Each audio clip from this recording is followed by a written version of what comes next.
Hello there, and welcome to Life Beyond Scene, where the world slows down just enough for curiosity to settle in and breathe. Tonight, we're heading into a place that most of us will never visit, not because it's far, although it is, and not because it's empty, because it isn't, but because it keeps its doors half shut as if it were still deciding whether we're ready to be let in. Before we step into that pale, distant world, I'd love to know where you're listening from and what the weather is like around you right now. Maybe you're wrapped in blankets, maybe you're sitting near a window, or maybe you're walking somewhere quiet with the cold brushing your cheeks. Wherever you are, you're sharing a moment with a place that stays frozen even when the rest of the planet is turning green for spring. And if this slow journey through the far north helps you unwind, or gives your mind something gentle to hold on to, I'd be thankful if you tapped like or subscribed. It helps this small corner of calm reach others who might need it too. The Arctic is one of those places we think we understand because we've seen pictures of white landscapes stretching toward the horizon. But those images barely scratch the surface. They're more like postcards than portraits.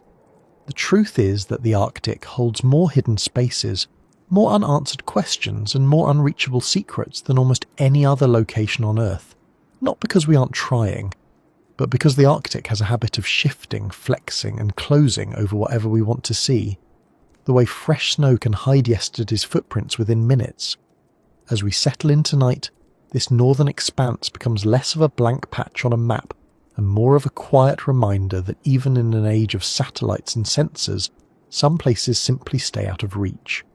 It starts with something simple. Light. Some days in the Arctic last only a few minutes, a blink of sun before darkness settles in again. Other days stretch so long that the sun circles the sky without ever dipping under the horizon. That strange rhythm creates a world where the usual rules we rely on feel uncertain. Animals move differently. Ice forms and melts along timelines that don't match our expectations. Even the air behaves in ways that take getting used to. But what makes the Arctic truly unique is how it constantly changes its shape. Imagine trying to study a place whose walls move every day, whose floor cracks open, whose ceiling sinks and rises without warning. Sea ice expands, contracts, breaks, refreezes, and piles up into ridges taller than houses. Snowdrifts shift like dunes in slow motion. Temperatures swing with surprising speed. And in the middle of all of that, the secrets buried under ice are lifted, shuffled, or hidden again before we can reach them. If you've ever tried to pick something up from a riverbed while the water keeps moving past your hands, you'll have some sense of what it's like for researchers working in the Arctic. Except instead of water, it's ice. And instead of a gentle current, it's the entire frozen surface of the ocean pushing steadily along, carrying whatever lies beneath it. A place you studied last year might be 50 miles away this year, drifting with the ice that once covered it. Something that was buried deep might suddenly rise close to the surface. Something that looked accessible might vanish under meters of newly frozen layers. In this kind of environment, certainty becomes a luxury. The Arctic doesn't just hide things behind snow, it hides them in motion. For thousands of years, people who lived in the far north understood this far better than any satellite could. To them, the Arctic wasn't a blank area. It was a living world filled with patterns and cycles you had to observe carefully if you wanted to survive. They learned to read the snow's texture to understand wind direction. They learned to listen for the faint groan of shifting ice to know when it was unsafe. They built knowledge not from stillness but from change. But even with that deep experience, there were limits. The Arctic still kept much of itself out of reach.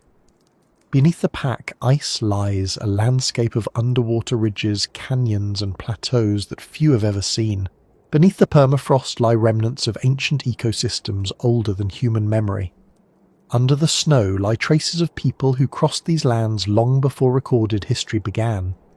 Some of these things appear briefly before being swallowed again.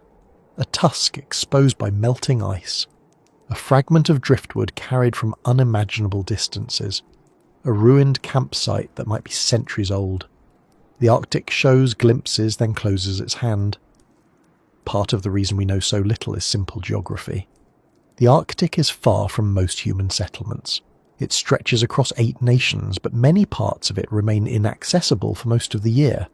Travel requires equipment that can withstand extreme cold, unpredictable storms, and the kind of isolation that makes rescue difficult. A broken engine or a cracked hull can become a serious risk, and unlike other remote regions, the Arctic doesn't have many natural shelters. There are no forests to buffer the wind, no mountains to block the storms, and no reliable signs of weather shifts coming from a distance. Everything happens quickly. One moment the sky is clear, the next a whiteout makes it impossible to see more than a few steps ahead. Even with modern technology, challenges pile up faster than we can solve them. Satellites can map certain features, but ice reflects and scatters signals. Submarines can explore beneath the ice, but navigating in pitch darkness under a moving ceiling is risky. Aircraft can fly overhead, but storms and low visibility often ground them, and ground teams face a landscape that can change overnight. A smooth surface one day might break into a labyrinth of cracks and pressure ridges the next. What makes the Arctic especially difficult is not just the cold or the ice or the darkness, but the combination of all three, shifting constantly across seasons. Winter brings temperatures that can freeze metal and batteries in minutes.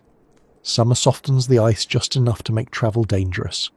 Spring and autumn create a kind of in-between state, where thawing and refreezing turn the ground into an unpredictable patchwork. Each season offers opportunities for research, yet each season also introduces new obstacles. There is no ideal time to explore, only different kinds of difficulty. And yet, for all of its challenges, the Arctic is not empty. It holds stories we're only beginning to understand. Some are natural histories written into the ice itself. Layers built year after year trap traces of ancient climates, volcanic eruptions, cosmic dust, and even changes in Earth's magnetic field. These layers are time capsules stretching back hundreds of thousands of years, but reaching them requires drilling through ice that is constantly moving, cracking, or melting.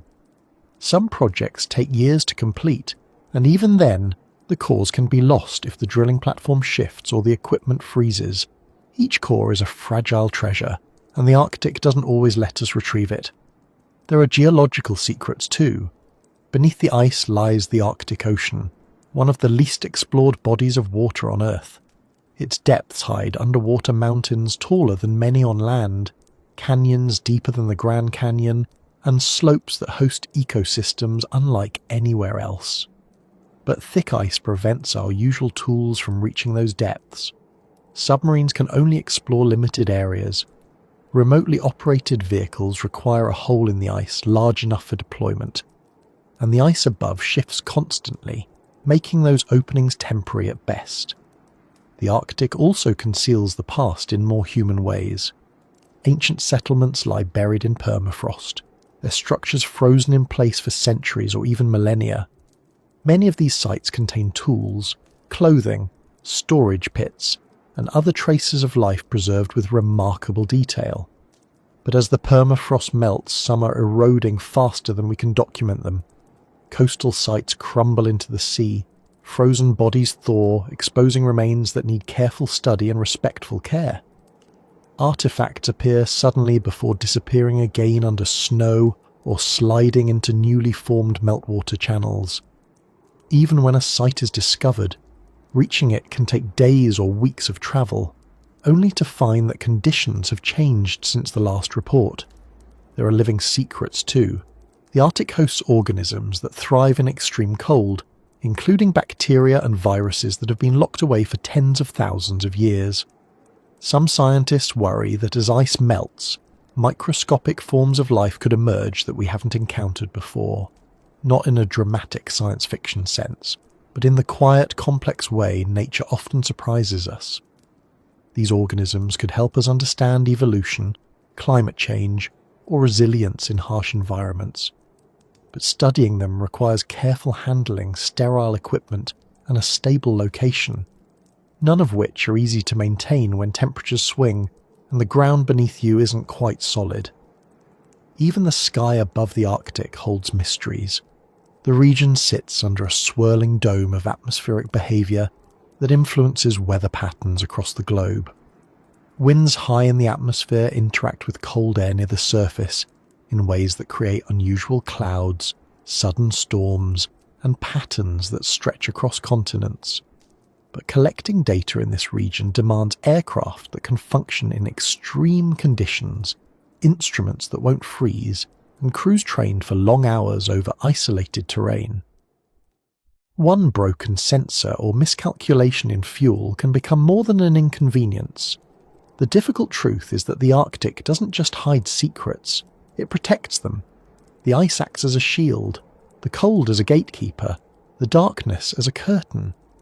Even when we develop new tools or techniques, the environment pushes back. Batteries fail, machinery stiffens, metal becomes brittle, communication systems struggle. A device that works perfectly in a laboratory or a milder climate often falters in temperatures well below freezing. Every expedition is a test of endurance, not only for the people involved, but for the technology they bring along.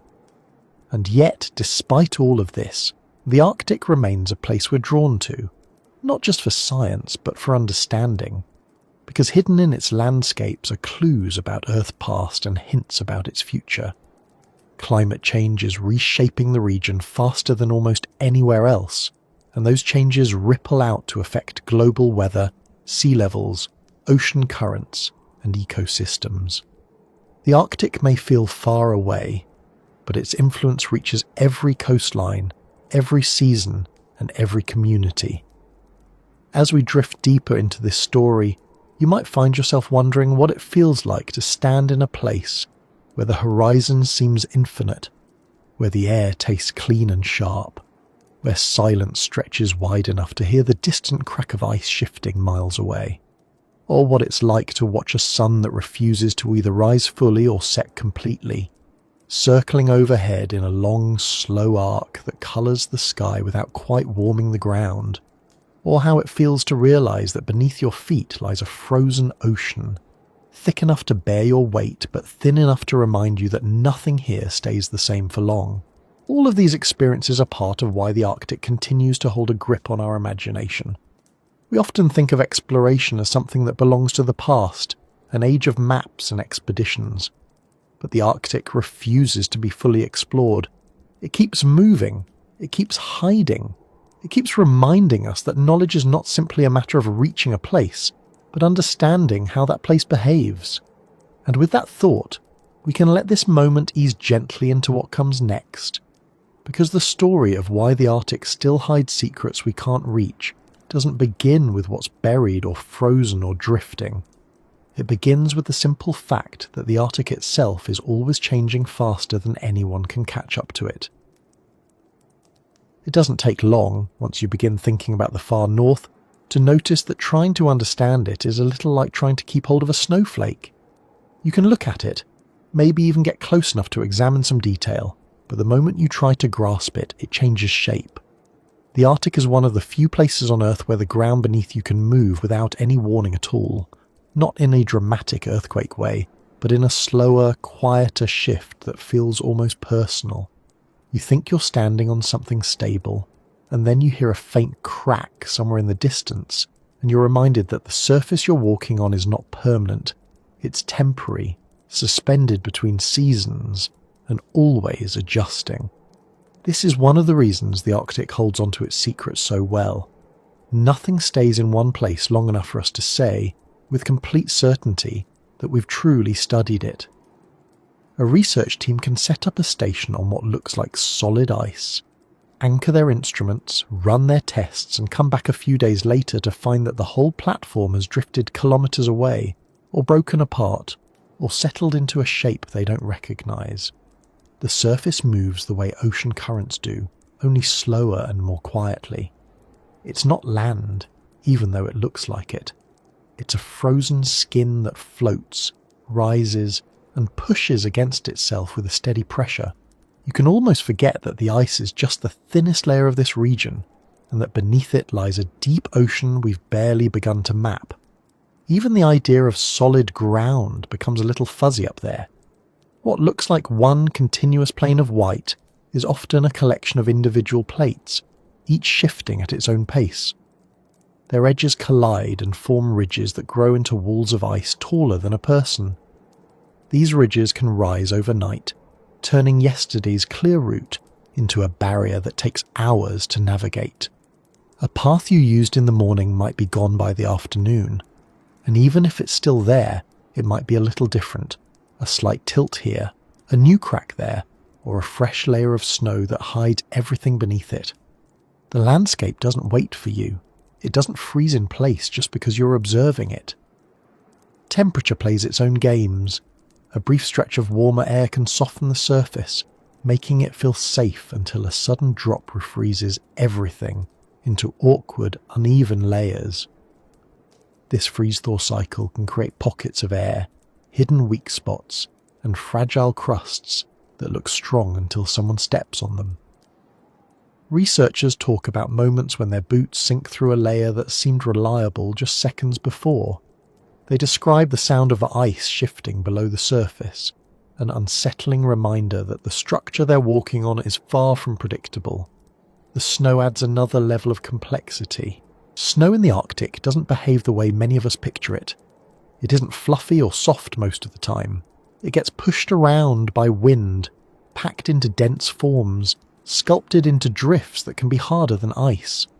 The wind tends to erase distinctions, smoothing everything into shapes that give few clues about what lies underneath. It's easy to think you're stepping onto a gentle slope, only to find that it drops sharply on the other side. Visibility can disappear so quickly that even experienced explorers get turned around. In the middle of a whiteout, the horizon blends with the sky. The snow beneath your feet looks identical in every direction, and there is no shadow or colour to guide you. People say it feels like standing inside a blank page with no margin to hold on to, and that's only the surface. Beneath the ice, the ocean adds its own complications. Currents shift constantly, nudging the ice in ways we rarely see directly.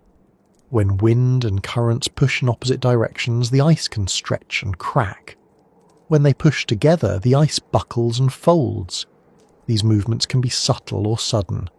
A calm day can give the illusion that everything is stable, and then a change in wind direction miles away can start a slow chain reaction that reaches you hours later. You might not notice at first. Then you hear a distant sound, a long, low groan that echoes through the ice, and you realize something underneath is adjusting. This constant change makes long-term research extremely challenging. Imagine trying to record data from a piece of equipment anchored to the ice, only to discover that the ice has carried it far away from the region you meant to study. The measurements are still useful, but they're no longer from the place you expected. Scientists have to track both the ice and the equipment at the same time, using GPS and other instruments that are themselves vulnerable to the cold. Batteries drain fast, moving parts stiffen, plastic becomes brittle, metal contracts. Every piece of gear has to be tested and tested again. Even then, nothing is guaranteed. The atmosphere above this shifting surface creates its own challenges. In the Arctic, air temperature doesn't just vary from day to day, it can swing dramatically within hours. Small patches of open water, called leads, release heat that rises into the frigid air, creating sudden fog banks or pockets of unstable conditions. These leads can form quickly, splitting the ice along faults that weren't visible the day before.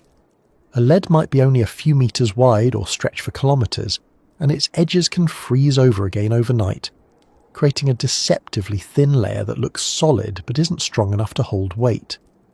Aircraft used for research can only operate safely under certain weather conditions.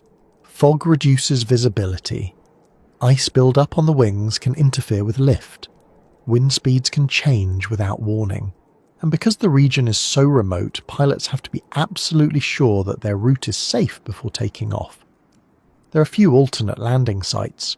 A small delay or miscalculation can turn a routine flight into a serious risk. Even drones, increasingly common in other parts of the world, struggle in the Arctic.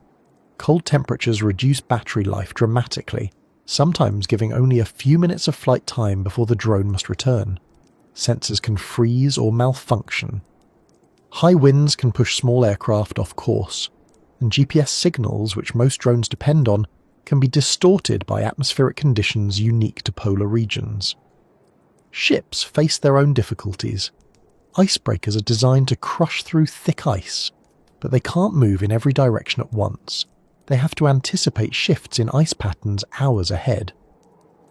A route that was open in the morning might be blocked by evening. Pressure ridges can trap ships, requiring them to slowly back up and try different angles to free themselves. In severe cases, ships have to wait for changes in wind or current to help release them.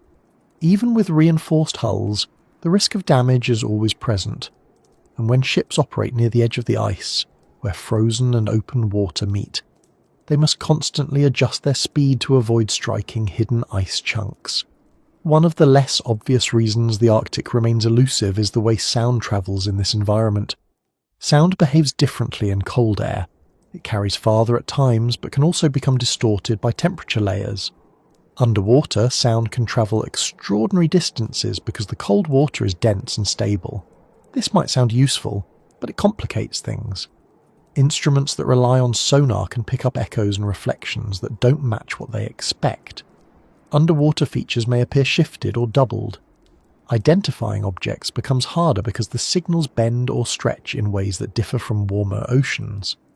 Mapping the seafloor becomes slow, meticulous work.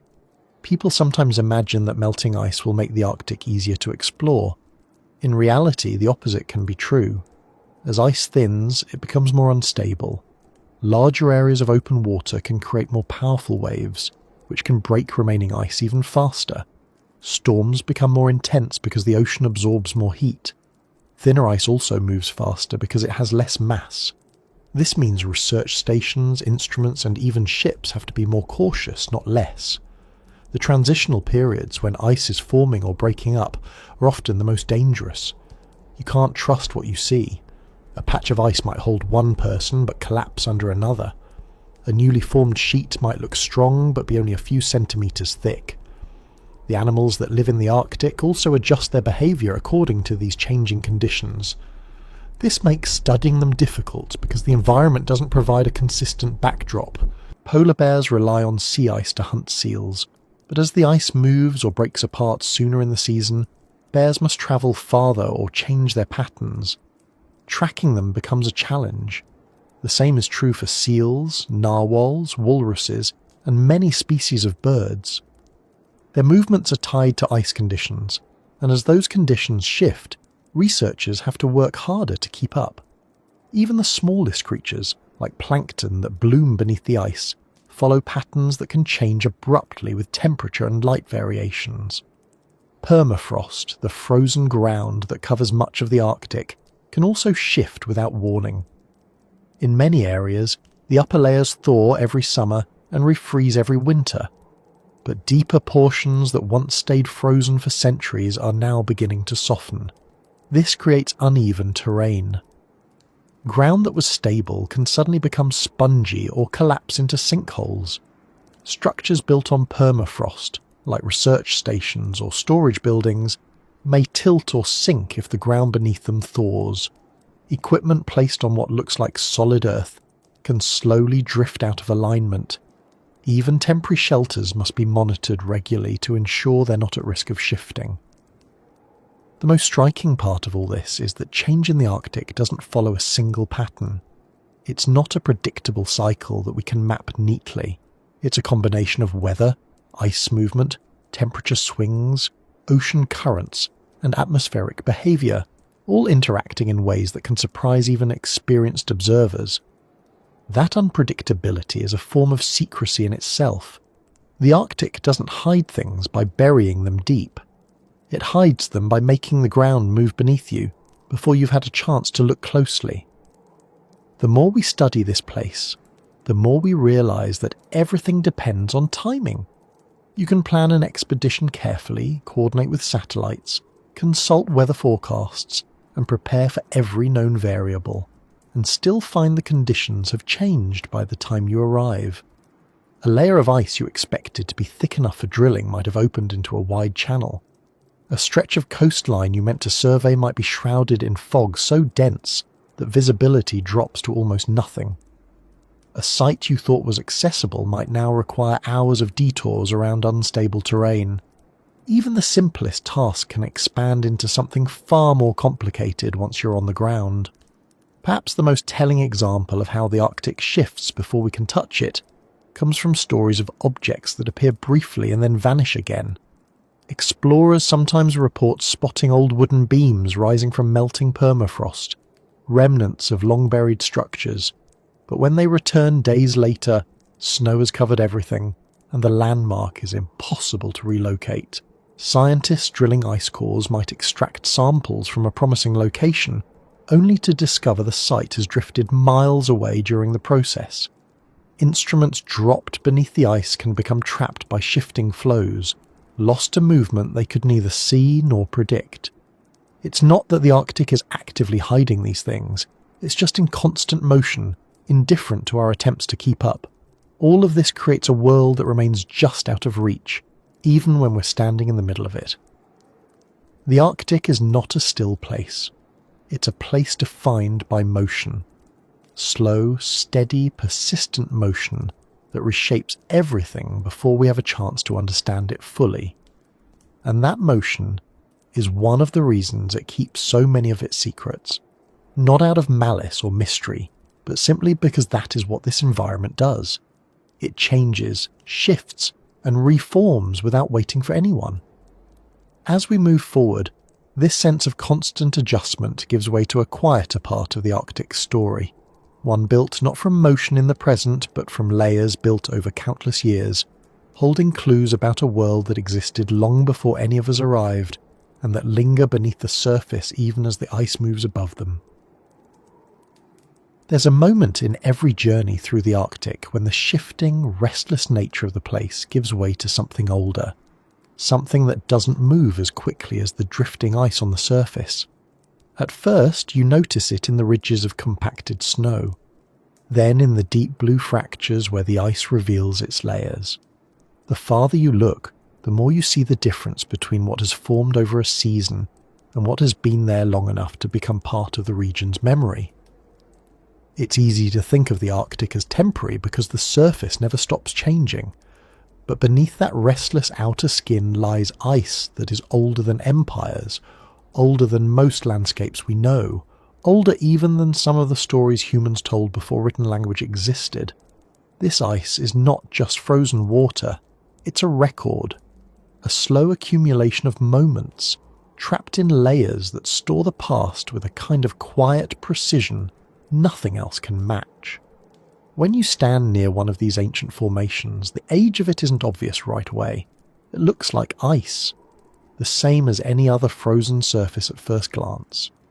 But the more time you spend looking, the more you notice details that don't appear in younger layers. The colour shifts from bright white to something deeper, almost like the sky reflected underwater. The sound of it changes too. When a boot heel taps younger ice, the sound rings sharply. On older ice, the tone feels heavier, the vibrations spread more slowly. Researchers describe the sensation as listening to something that has lived through more winters than the nearby landscape could begin to count. Ice doesn't form these memories intentionally, of course. It doesn't choose what to keep or what to lose. It gathers the past the same way tree rings do. Each snowfall packs down onto the last, trapping tiny traces of the world from the moment it fell. Dust from distant continents lands invisibly in the layers. The faint remains of ancient sea spray settle and freeze. Bubbles of air become sealed inside, carrying the atmosphere of times no one on Earth remembers.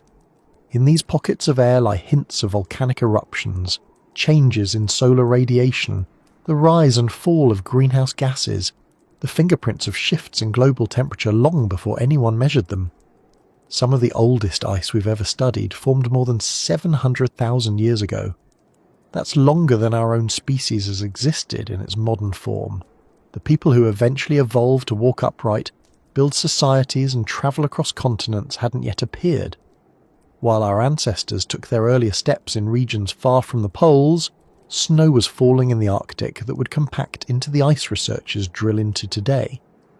Thinking about that connection can make the mind feel small, not in a frightening way, but in a way that brings perspective. We spend our lives measuring time in minutes, months, milestones, and memories. But the ice holds on to epochs. The thickness of these frozen layers doesn't just represent time, it represents survival. Every year the Arctic faces storms, temperature swings, and conditions that reshape the surface repeatedly. And yet certain blocks of ice endure. They hold firm even when the ocean below them shifts. They press against younger ice and absorb its movement. These pieces act like anchors in a world where everything else seems to drift. But even these giants aren't truly still. They move, very slowly, as currents push them from one region to another, carrying their record across the Arctic like pages from a story that is still being written. Drilling into old ice is a precise, delicate process. Researchers build platforms or camps on surfaces stable enough to support heavy equipment. The drilling must stay steady, cutting down through hundreds of meters of layered snow and frozen water. The deeper the drill goes, the farther back in time it travels. Each meter can represent decades or centuries depending on the region.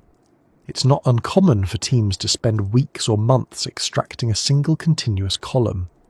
And the equipment can fail if temperatures drop too quickly or the wind becomes fierce. Even after the core is extracted, it has to be handled with care. A crack in the wrong place can destroy data. A temperature shift of a few degrees can cause bubbles to expand or contract, altering the trapped air. Once these cores are brought to controlled environments, scientists examine the layers one by one. They slice thin sections, melt small samples, and analyze the gases and particles within. They look at the shape and size of crystals, the distribution of impurities, the ratio of oxygen isotopes that tell them how warm or cold the Earth was when that snow fell. All of these clues combine into a timeline that stretches farther back than any human story. Through these layers, we learn about ice ages, warm periods, shifts in ocean patterns, changes in vegetation, and volcanic eruptions so powerful they left their mark even in regions thousands of kilometers away. But the challenge is not just in reaching this ice, it's in keeping up with the environment around it. Some of the most important ice lies in regions that are difficult to reach for most of the year. Temperature swings can make the surface dangerous. Storms can delay travel for days or weeks. And the ice itself moves, so a location identified one season might drift far enough that coordinates no longer match what the team expects. Every expedition is a race against time in a place that freezes it in some ways and erases it in others. In the Arctic Ocean, the ice that floats at the surface rarely survives more than a few years before breaking apart or melting, but in certain areas, multi-year ice still exists, thick enough to endure several seasonal cycles.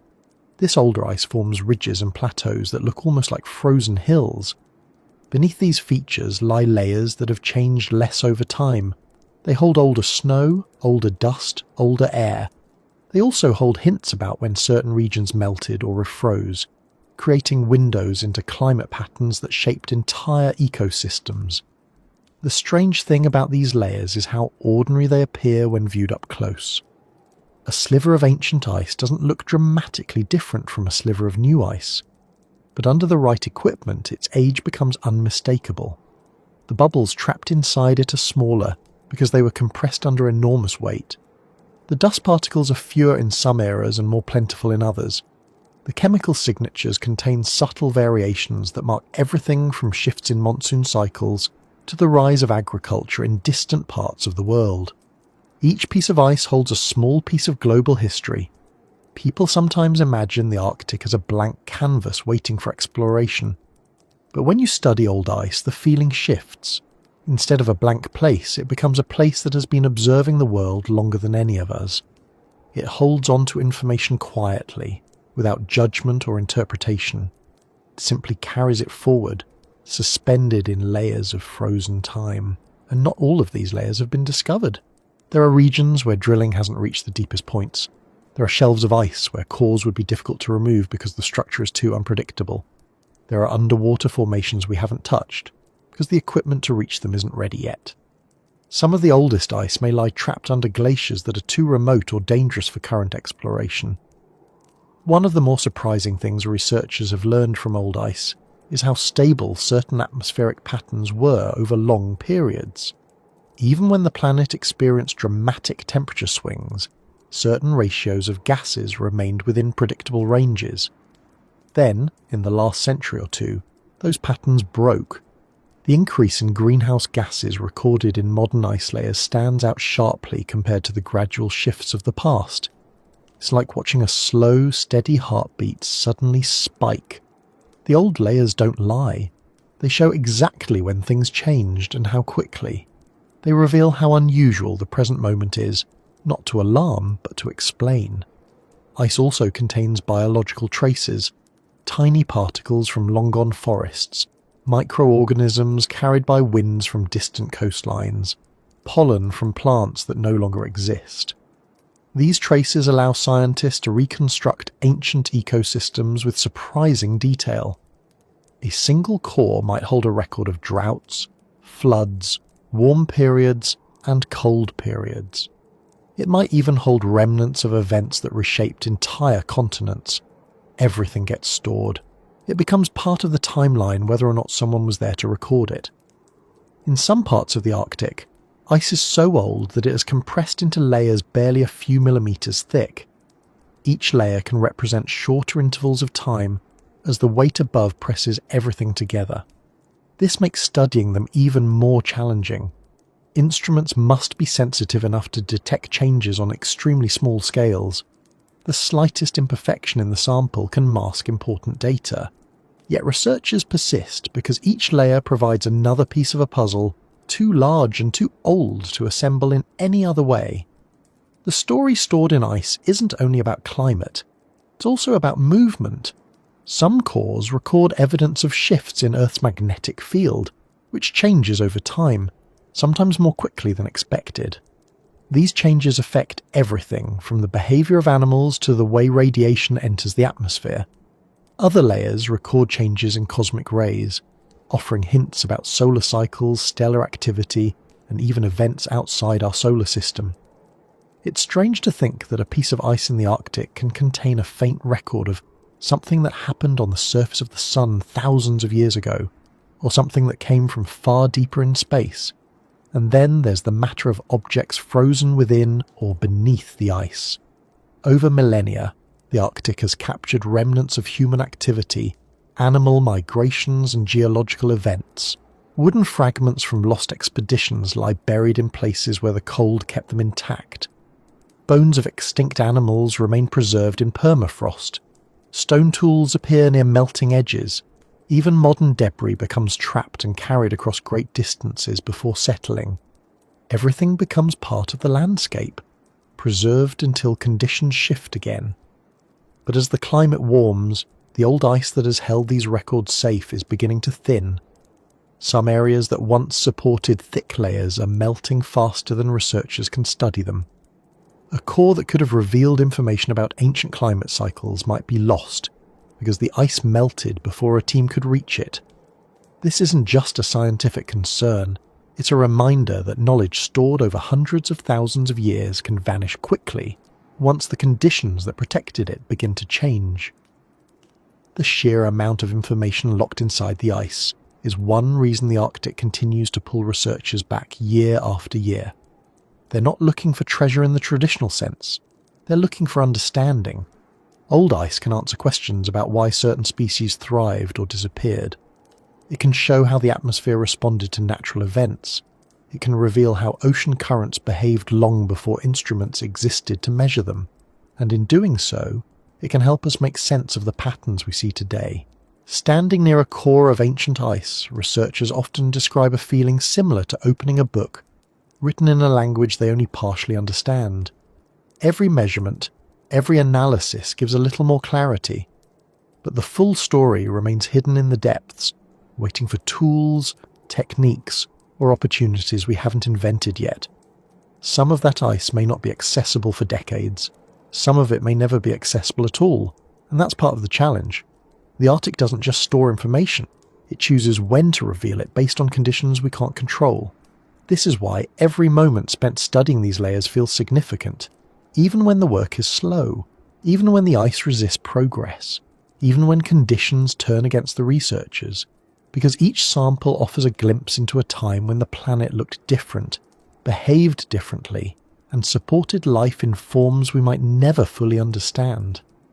These layers show cycles of change that remind us our current moment isn't the first shift Earth has experienced. But they also highlight how unusual our current rate of change is, and how much of it lies outside the patterns recorded in the past. And despite all we've learned, the ice still holds more than we can reach. There are depths no drill has touched, regions no team has reached, layers that remain out of sight beneath unstable terrain, or hidden under glaciers that won't be safe to explore for years. But that doesn't diminish the value of what we can access. It only reminds us of how much more there is to uncover as the story continues to unfold. When you look out across the Arctic Ocean, the surface appears calm in a way that feels almost misleading. The ice looks solid from a distance, a pale sheet stretching toward the horizon without a single ripple to show that it's floating on water. It gives the impression of stillness, the kind of stillness you might expect from something frozen. But once you've spent enough time observing the region, you begin to realize that the surface is only a mask. Beneath that frozen layer lies an ocean that is constantly in motion, carrying secrets in its depths and shifting them with every change in current or temperature. The ice above moves with it, slower than the water but never truly still, and that slow, steady movement is part of why the Arctic still keeps so many things out of reach. The ocean here isn't like the ones most people picture. The water temperature is close to freezing, and in many places it remains dark for most of the year. Light can't penetrate through thick ice, and even during the milder months sunlight only reaches a limited depth. The surface blocks noise, visibility, and access. It forms a barrier that researchers must work around rather than through. Yet what lies below that barrier is essential to understanding this region.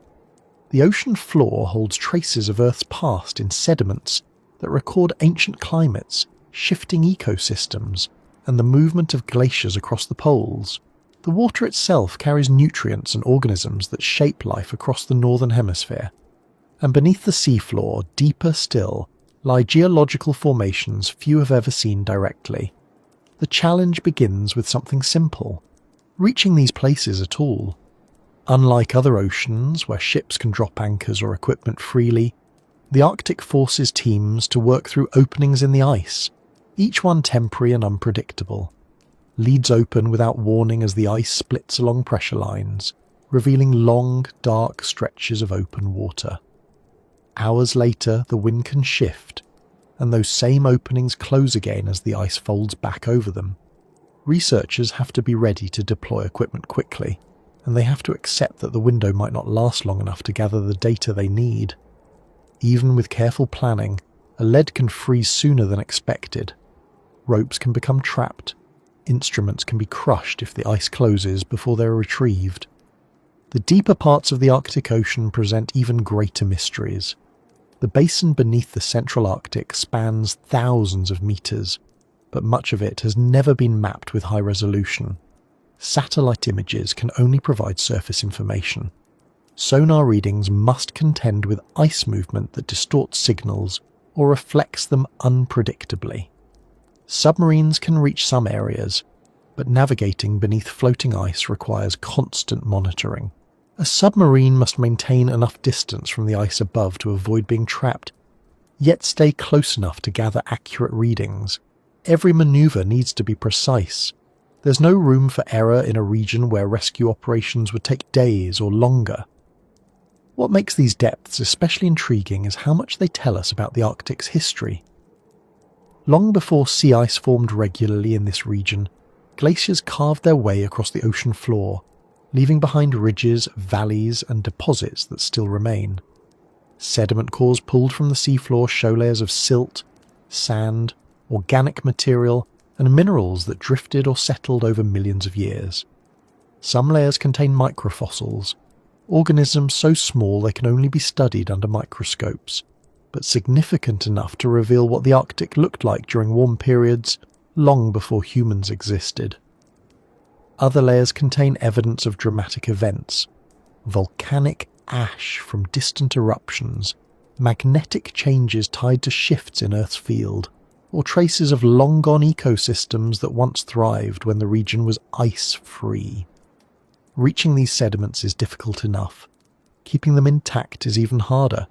A device called a gravity corer or piston corer can extract long cylinders of seafloor sediment, but deploying these tools under floating ice requires precision, patience, and a very stable platform. An icebreaker might carve a path through a region to create an opening, but it cannot hold that opening forever. The ice flows back in, closing the gap and sometimes pushing chunks of ice against the ship's hull. Crew members must work quickly, often in freezing temperatures and low visibility, to retrieve the core before conditions shift. If the ice closes too fast, the equipment can become stuck under the surface, forcing the team to abandon it. There are stories of coring missions that took days to plan, involved dozens of people, and ended with the entire apparatus trapped beneath the ice after a sudden shift. Even when a core is successfully extracted, the layers within are fragile. A bump during retrieval can mix them. A slight temperature change can cause expansion that distorts the sample. Researchers wrap the cores carefully and store them in specialized freezers, sometimes transporting them thousands of kilometers to laboratories where the analysis can take months or years. Yet despite all of this work, there are still vast areas where we have no sediment cores at all. In some places, the ice is simply too thick for ships to reach. In others, the currents are unpredictable enough to make drilling unsafe. And deeper in the Arctic basin, the seafloor lies so far below the surface that extracting usable cores with current technology is extremely challenging. We know these areas exist. We can map their outlines roughly. But what lies on their surface or within their sediments remains unknown. The ice above the water hides secrets too. Beneath multi-year ice, where thickness can reach several meters, lies a zone that is difficult for both light and sound to penetrate.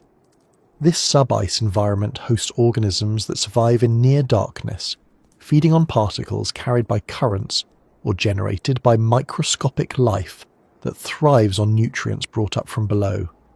Many of these species are poorly understood because collecting samples from this environment is tricky. Nets can get snagged, cameras require stable conditions to operate, and the equipment must be lowered through holes that may begin closing the moment the work starts. One of the more surprising discoveries of recent years is the existence of hidden freshwater pools beneath the ice, created by meltwater that becomes trapped between layers. These pockets are separated from the salt water below by thin barriers of ice or slush. They can drift with the ice sheet, carrying their contents with them. If they break open, they release their fresh water into the ocean, affecting salinity and circulation patterns. If they stay trapped, they can store nutrients or microorganisms until the surrounding ice thins enough to expose them. These pockets act like temporary vaults, keeping their contents isolated until conditions change. Below the waterline, the Arctic seafloor contains methane hydrates, compounds formed when methane gas becomes trapped in crystalline water structures under high pressure and low temperature. These hydrates remain stable under conditions typical of the deep Arctic, but if temperatures rise or pressure changes, they can destabilize. Scientists are still unsure how widespread these hydrates are, or what their behavior might be as the region warms.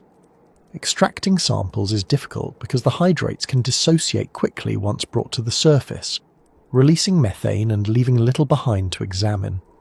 The geological structures beneath the Arctic Ocean add even more complexity. Mountain ranges stretch across the seafloor unseen from the surface.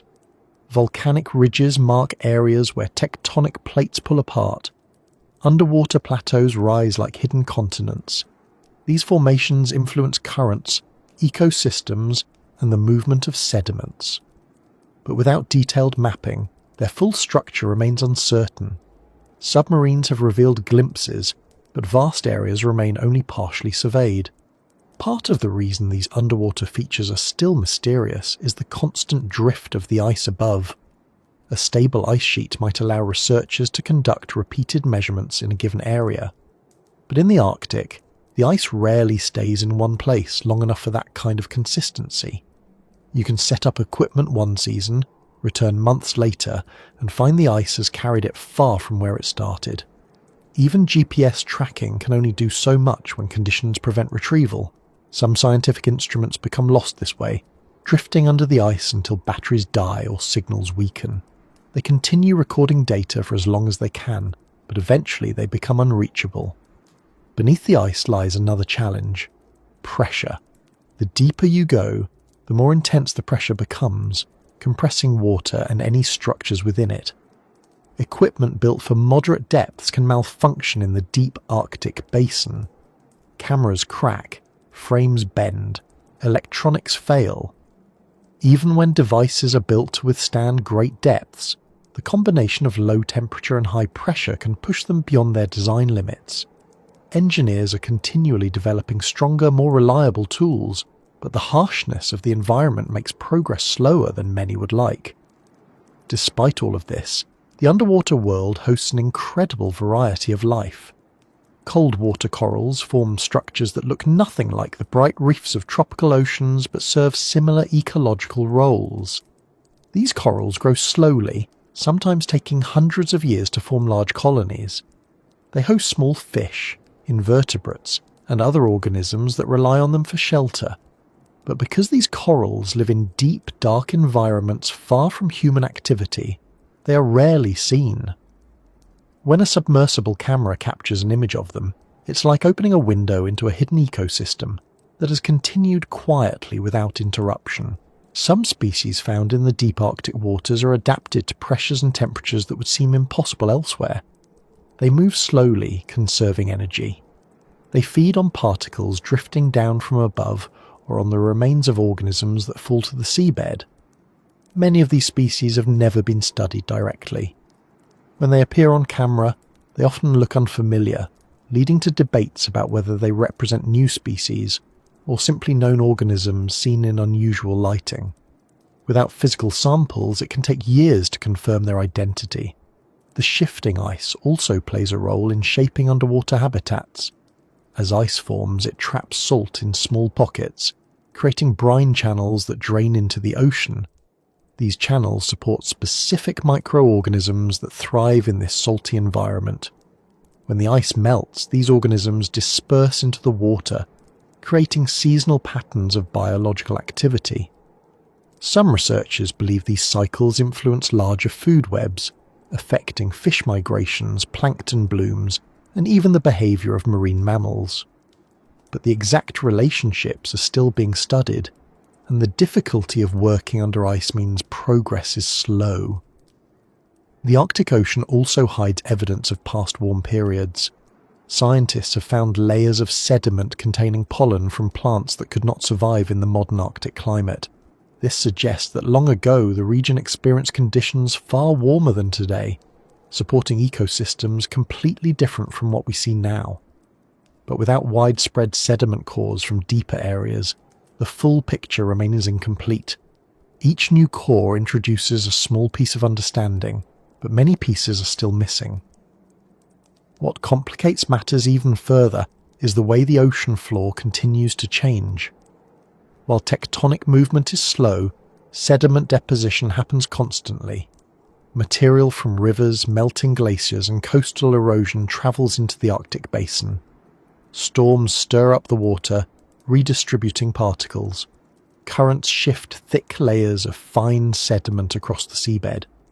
Over time, the ocean floor becomes a layered archive of the region's shifts, but interpreting that archive requires access to its deepest, oldest layers, a challenge that will take years of work. And there is another layer of mystery, the soundscape beneath the ice. Sound travels differently here than in warmer oceans.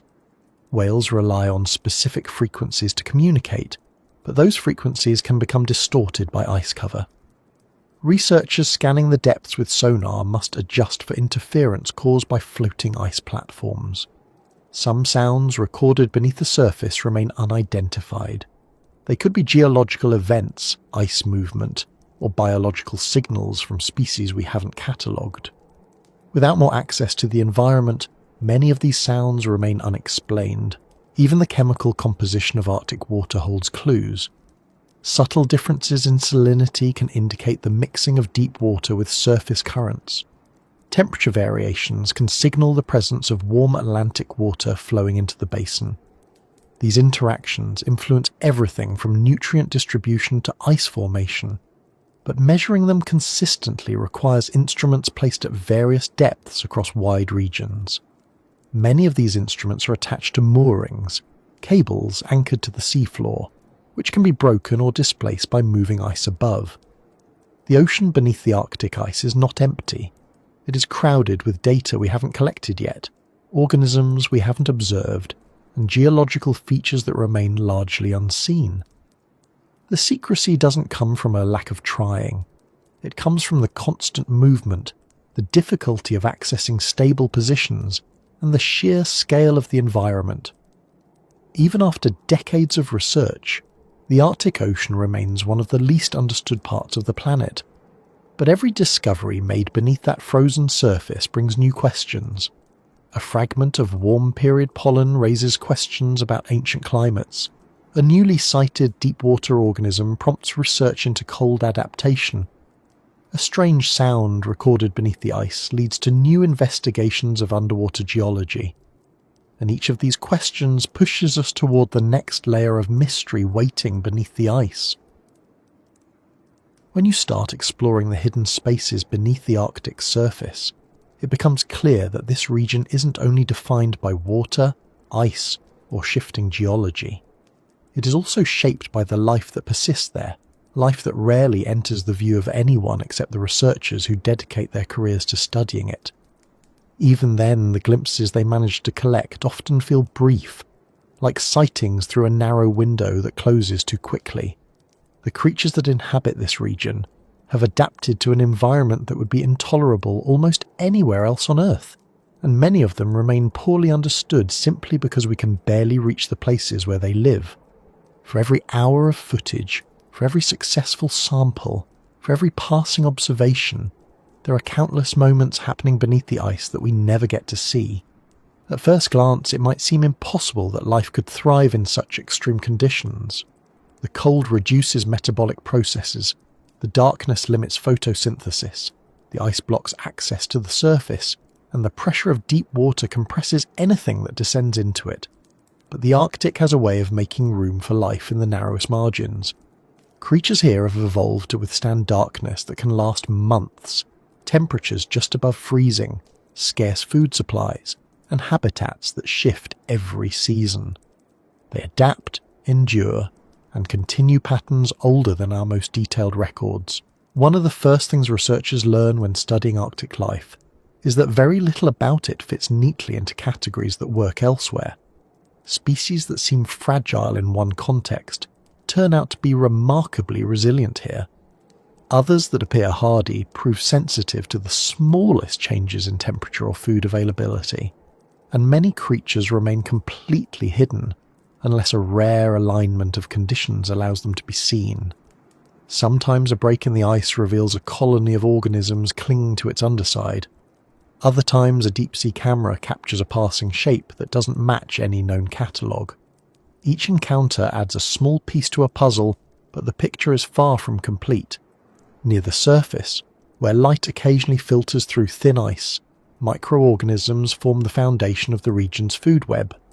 Some of these microorganisms are algae that cling to the underside of the ice, forming thin layers that bloom during the brief periods when sunlight returns. These algae contribute significantly to Arctic productivity despite their small size.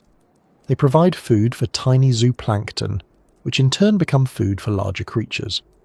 But because these algae live in a space that's difficult to access, the narrow zone between ice and water, studying them requires specialized equipment. Researchers have to lower cameras, nets, or sampling devices through holes cut into the ice. And because the ice itself drifts, Each sampling session may occur in a new location even if the hole was drilled just hours earlier. Zooplankton in the Arctic include copepods, amphipods, and other small organisms that survive long, dark winters by entering low-energy states.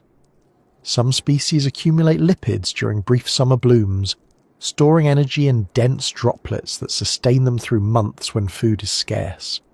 These lipids become vital sources of energy for larger animals. When researchers examine Arctic food webs, they repeatedly find that these tiny creatures, almost invisible to the naked eye, sustain some of the region's largest inhabitants. But collecting them is challenging. Nets lowered into the water often pull up samples that are incomplete or mixed with material that makes analysis difficult. And because their populations shift with currents, sampling at the same location weeks apart can yield entirely different results. As you move deeper beneath the ice, the life becomes even harder to spot. Arctic cod, a key species in the region, spend much of their time in cold, dim waters where they feed on zooplankton and smaller fish. They form schools that move unpredictably, often staying close to the underside of the ice where predators are fewer and food is available. These fish play an essential role in the Arctic ecosystem, bridging the gap between small organisms and much larger predators. But tracking them is difficult. Sonar readings can be distorted by ice, and underwater vehicles may scare the fish away. Even acoustic tags don't work as well here because cold water and shifting ice can affect signal clarity. Marine mammals add another layer of complexity. Seals, walruses, whales, and other large animals travel through the Arctic using patterns that depend on the ice for navigation, rest, or hunting. But the movements of the ice change the timing, routes, and availability of resources these animals rely on. For example, ringed seals need consistent ice to create breathing holes and build lairs for their pups. When the ice moves or thins unexpectedly, these structures can break apart, forcing the seals to relocate.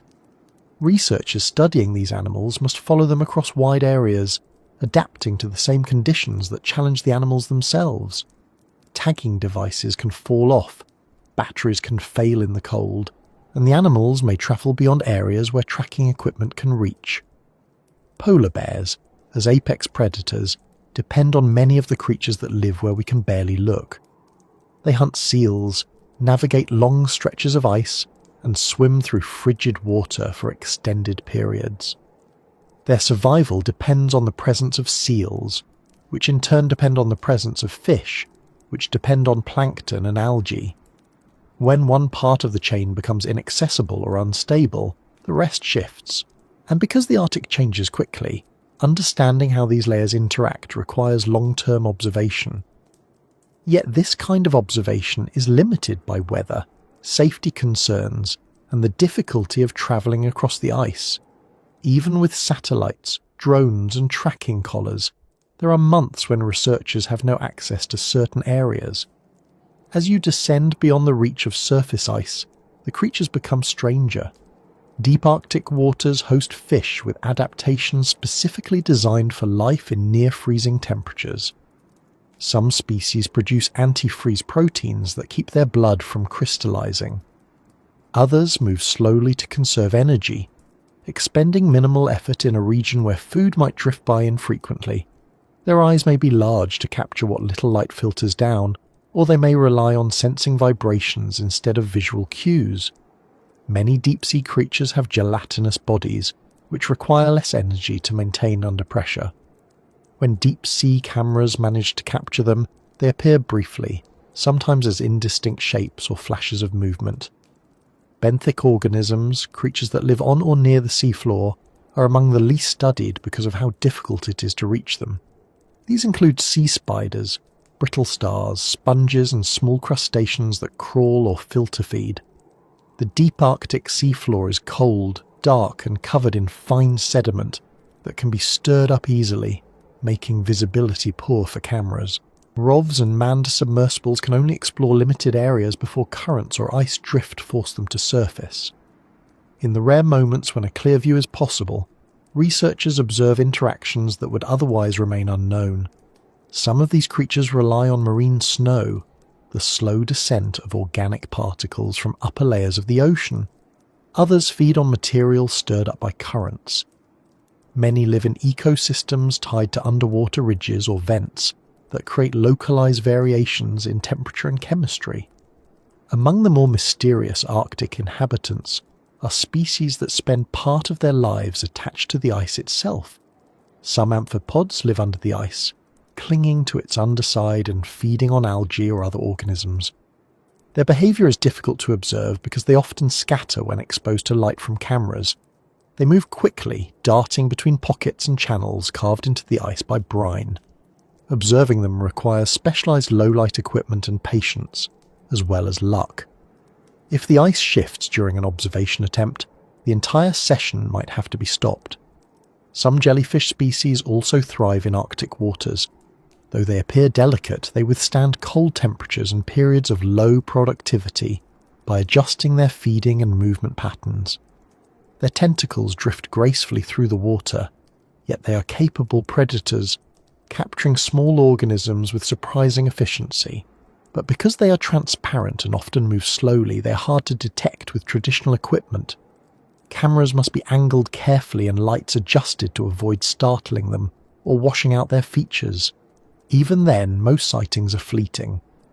The Arctic is also home to microorganisms that prefer environments most organisms would avoid. Extremophils living in brine channels within the ice, for instance, survive high salinity and low temperatures simultaneously. Some bacteria thrive in environments with little oxygen, feeding on chemical compounds rather than organic matter. Others form biofilms that cling to ice or sediment surfaces. Researchers suspect many more species exist in these niches, but sampling them requires careful sterilization and slow handling to avoid destroying the samples during collection. Even slight temperature increases can alter their behavior or kill them before they reach the lab. Large marine mammals offer some of the most dramatic examples of creatures living where we can barely look. Narwhals, often called the unicorns of the sea, spend most of their lives in deep Arctic waters. Their longtooth, which is actually an elongated canine, is filled with sensory structures that help them detect changes in temperature, salinity and pressure. But narwhals are difficult to observe because they avoid ships and spend little time at the surface. Their dives take them thousands of meters down, where light cannot reach. They feed on fish and squid that inhabit these depths, and they navigate using abilities that researchers still don't fully understand. Tracking narwhals requires attaching devices to their bodies, but these must be designed to survive extreme pressure and cold. Many devices detach before the full dataset can be retrieved. Bowhead whales, which can live over 200 years, also inhabit these waters. Their lifespan makes them one of the longest living mammals, and their thick blubber allows them to survive near freezing temperatures year-round. They feed by filtering tiny organisms through their baleen plates. But studying them poses challenges. Their migrations depend on ice openings and food distribution, making their routes unpredictable. They can travel under continuous ice cover for long distances, emerging only where leads or cracks allow them to breathe. Because they live so long, changes in their population or behaviour can take decades to understand. Walruses rely on ice floes as resting platforms while feeding on clams and other benthic organisms. When the ice drifts far from feeding grounds or breaks up too early, they are forced to adapt by swimming longer distances or hauling out onto land in large groups. These haul-outs can become dangerous if the animals panic and stampede. Researchers who observe walruses must maintain distance and avoid disturbances, but this often limits how much data they can gather. Birds also contribute to the story of Arctic life, though many only visit the region seasonally. Species such as ivory gulls, snow buntings, and Arctic terns depend on marine productivity that originates from the creatures beneath the ice. Studying their feeding patterns can provide indirect clues about the health of underwater ecosystems, but tracking their movements across vast areas requires lightweight tags and aerial surveys that are often hampered by weather conditions. One of the most complex challenges in studying Arctic creatures comes from the interconnected nature of their environment. A shift in ice formation affects seal behaviour. A change in seal behaviour affects polar bears. Altered currents impact plankton blooms, which influence fish populations. Each link depends on multiple layers of environmental stability, and when one layer changes, the effects ripple throughout the system. Understanding these relationships requires long-term monitoring, but long-term monitoring is exactly what the region makes difficult. Another reason the Arctic hides so much of its wildlife is simply that it is enormous. The distances involved are vast, and creatures move across them with patterns that are difficult to track. A whale might travel hundreds of kilometres in a week. A school of fish might shift its position by dozens of kilometres in response to changes in temperature or salinity. A colony of microorganisms might bloom one week and disperse the next. Even if we could observe a large portion of the region at once, which we cannot, many creatures remain hidden by the ice or the darkness. The darkness, especially during the polar night, creates a world where sensory input becomes limited.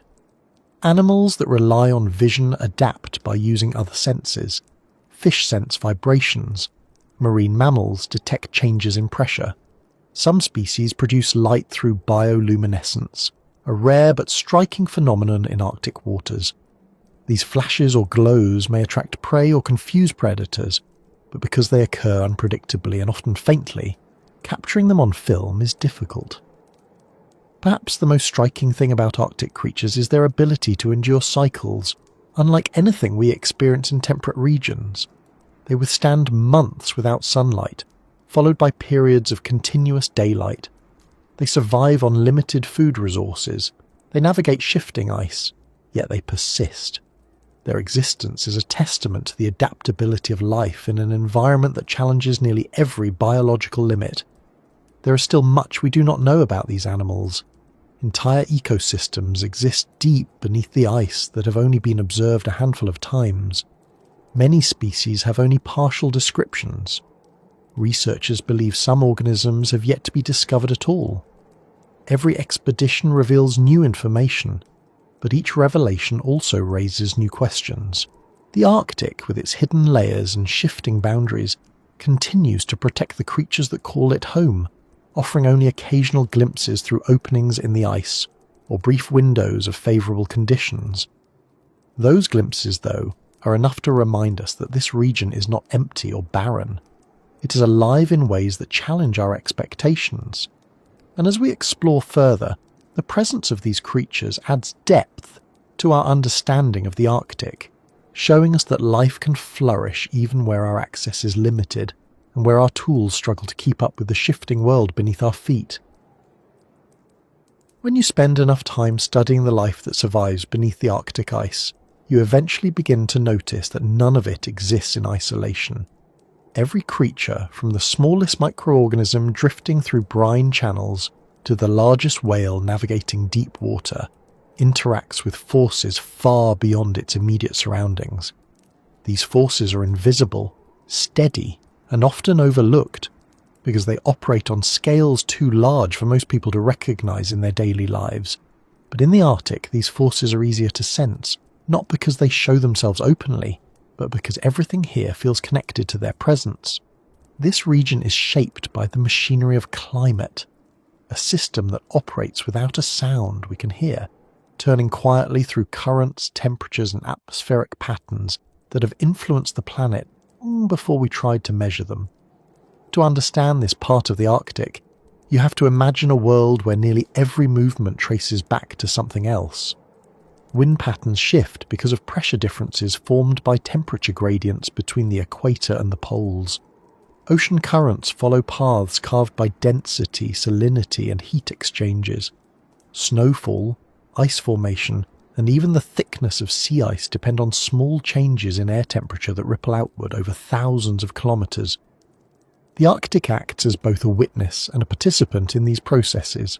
It records the changes in its ice, responds to them in its ecosystems, and amplifies them in ways that affect the rest of the world.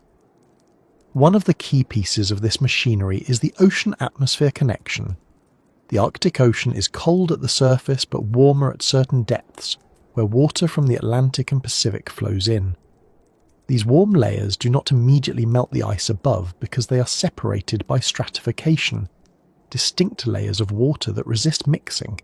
Still, small disturbances can weaken this separation. When storms stir the water, or when currents shift, warmer layers can move upward, thinning the ice. Over time, this contributes to long-term trends that reshape entire regions. Researchers track these changes with floats, moorings, and underwater sensors, but the equipment faces the same challenges as everything else in the Arctic: shifting ice, extreme cold, and unpredictable movement. The atmosphere above reflects these patterns in its own way. Air in the Arctic behaves differently from air in temperate regions because it lacks the same sources of heat and moisture. During the polar night, temperatures can drop significantly, creating cold pools that influence large-scale pressure systems. These pressure systems affect storm tracks, wind speeds, and even the jet stream. When the jet stream shifts, it alters weather patterns far from the Arctic, bringing unusual cold snaps to some areas or prolonged heat waves to others. The Arctic doesn't send these events with intention. It simply participates in a larger cycle that connects distant regions through physics rather than geography. Much of this system depends on the exchange of heat. When ice forms on the ocean surface, it releases heat into the atmosphere. When ice melts, it absorbs heat from the surrounding water. This exchange affects local temperatures and, by extension, regional circulation patterns. Over long periods, these cycles help regulate Earth's climate.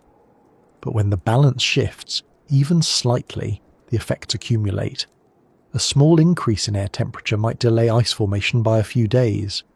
A delay in ice formation changes how much heat escapes into the atmosphere. That change influences wind patterns, which in turn alter the movement of surface water. It's a chain reaction, subtle and continuous. Snow also plays a part. Fresh snow reflects most of the sunlight that hits it, keeping the surface cool. Older snow becomes more granular and less reflective. Thin layers of ice behave differently from thick ones. A single, heavy storm can bury ice beneath new snow that insulates the water below. These details matter because they influence the stability of the entire system. The Arctic's climate machinery depends not only on the large-scale forces of ocean and atmosphere, but also on the small-scale details of ice texture, snow depth, and even the presence of melt ponds. These shallow pools of water, which form during warmer months, absorb sunlight and accelerate melting. They appear in patterns that shift each year, making predictions difficult. Below the surface, ocean currents carry warm, salty water from the Atlantic northward. This water cools as it travels, eventually sinking and spreading through the deeper layers of the Arctic basin. These movements contribute to the global thermohaline circulation, a slow system of ocean currents that connects every major basin on Earth. Sometimes this circulation is described as a conveyor belt, though the metaphor oversimplifies its complexity. It's more like a constantly adjusting flow that responds to conditions in multiple regions at once. Changes in the Arctic can influence this system, particularly if melting ice alters the salinity of surface waters. Fresh water dilutes the ocean, reducing its density and potentially affecting how water sinks and moves. The Arctic atmosphere and ocean also store energy in ways that influence long-term climate patterns. During the summer, the region receives long hours of sunlight that warm the upper ocean. During the winter, the loss of heat from open water areas can strengthen storms and influence the Arctic Oscillation, a climate pattern that affects winds around the polar region. When the Arctic Oscillation is in a positive phase, cold air stays closer to the pole. When it is in a negative phase, cold air can spill southward, bringing winter storms to regions unaccustomed to them. The balance between these phases depends partly on conditions in the Arctic itself. Sea ice acts as both a barrier and a moderator in this process. It prevents heat from escaping too quickly, stabilizes surface temperatures, and supports the organisms that contribute to carbon cycling. When sea ice declines, more heat escapes from the ocean, accelerating warming. Researchers call this the ice albedo feedback. As ice melts, darker water absorbs more sunlight, which causes more ice to melt. This feedback loop is one of the reasons the Arctic warms faster than other parts of the world, a phenomenon sometimes called Arctic amplification.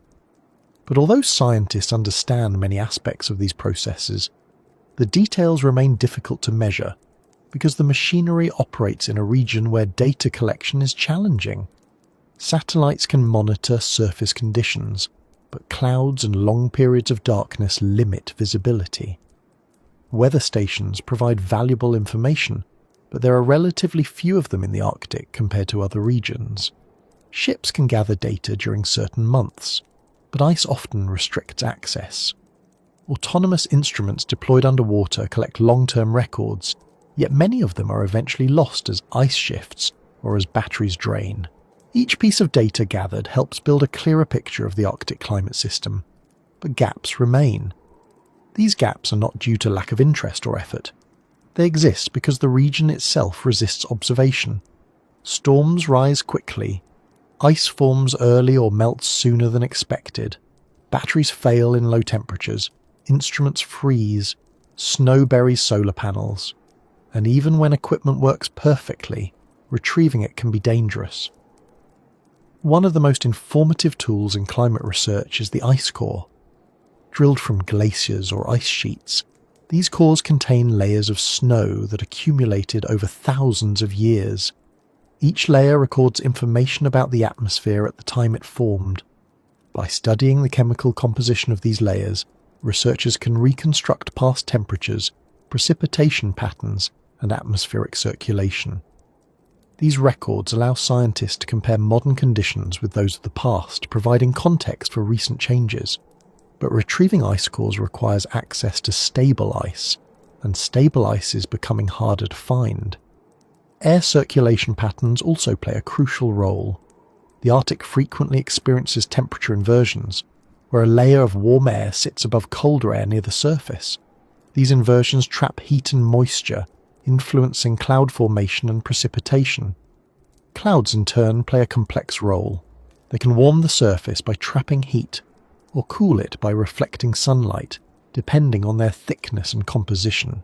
The balance of these effects varies season by season. Understanding them requires detailed measurements of cloud particles, humidity, and radiation, measurements that are difficult to obtain consistently in a region that alternates between months of darkness and bright, low-angle sunlight. The silent machinery of climate becomes even more intricate when considering the carbon cycle. Arctic soils, especially those in permafrost regions, contain large stores of organic material. When permafrost thaws, this material decomposes, releasing carbon dioxide and methane. These gases contribute to warming, which increases the rate of thawing. It's another feedback loop, one that researchers monitor closely because of its potential influence on global temperatures. But measuring emissions across such a large remote region requires aircraft, ground stations, and satellites working together, and each of those tools has limitations in the Arctic. Ocean chemistry adds another element. Cold water absorbs more carbon dioxide than warm water. As the Arctic Ocean absorbs increased amounts of carbon dioxide, it becomes more acidic. This change affects organisms that build shells or skeletons from calcium carbonate. Many of these organisms form the basis of Arctic food webs. If their populations decline, the ripple effects could extend through the entire ecosystem, but tracking ocean acidity requires water samples across wide areas and multiple depths, something that is difficult to maintain consistently. An important but often overlooked part of the Arctic climate system is the presence of fresh water. Melting glaciers, river runoff, and sea ice contribute large volumes of fresh water to the Arctic Ocean. This fresh water floats above denser salt water, forming a layer that influences circulation and mixing. When the balance of fresh water changes, it can affect the distribution of heat and nutrients. Some areas may become more stratified, with less mixing between layers. Others may experience increased mixing due to storms or shifts in wind patterns. These changes influence plankton blooms and, by extension, the entire food web. While studying these systems, researchers must account for a variety of interacting components: air, water, ice, snow, and the organisms living within them. Each component has its own rhythms, influenced by temperature, sunlight, and movement. Together, they form a complex network that determines how the region responds to warming or cooling. Because these components interact continuously, small changes can lead to large effects. A slight shift in wind direction might push sea ice into an area where it blocks sunlight, reducing algae growth. Reduced algae can affect zooplankton, fish, and eventually predators. The scale of these interactions can be overwhelming. The machinery moves slowly from one perspective and rapidly from another. A storm that lasts a few days might reshape the entire surface environment. A shift in current patterns might alter ecosystems for years.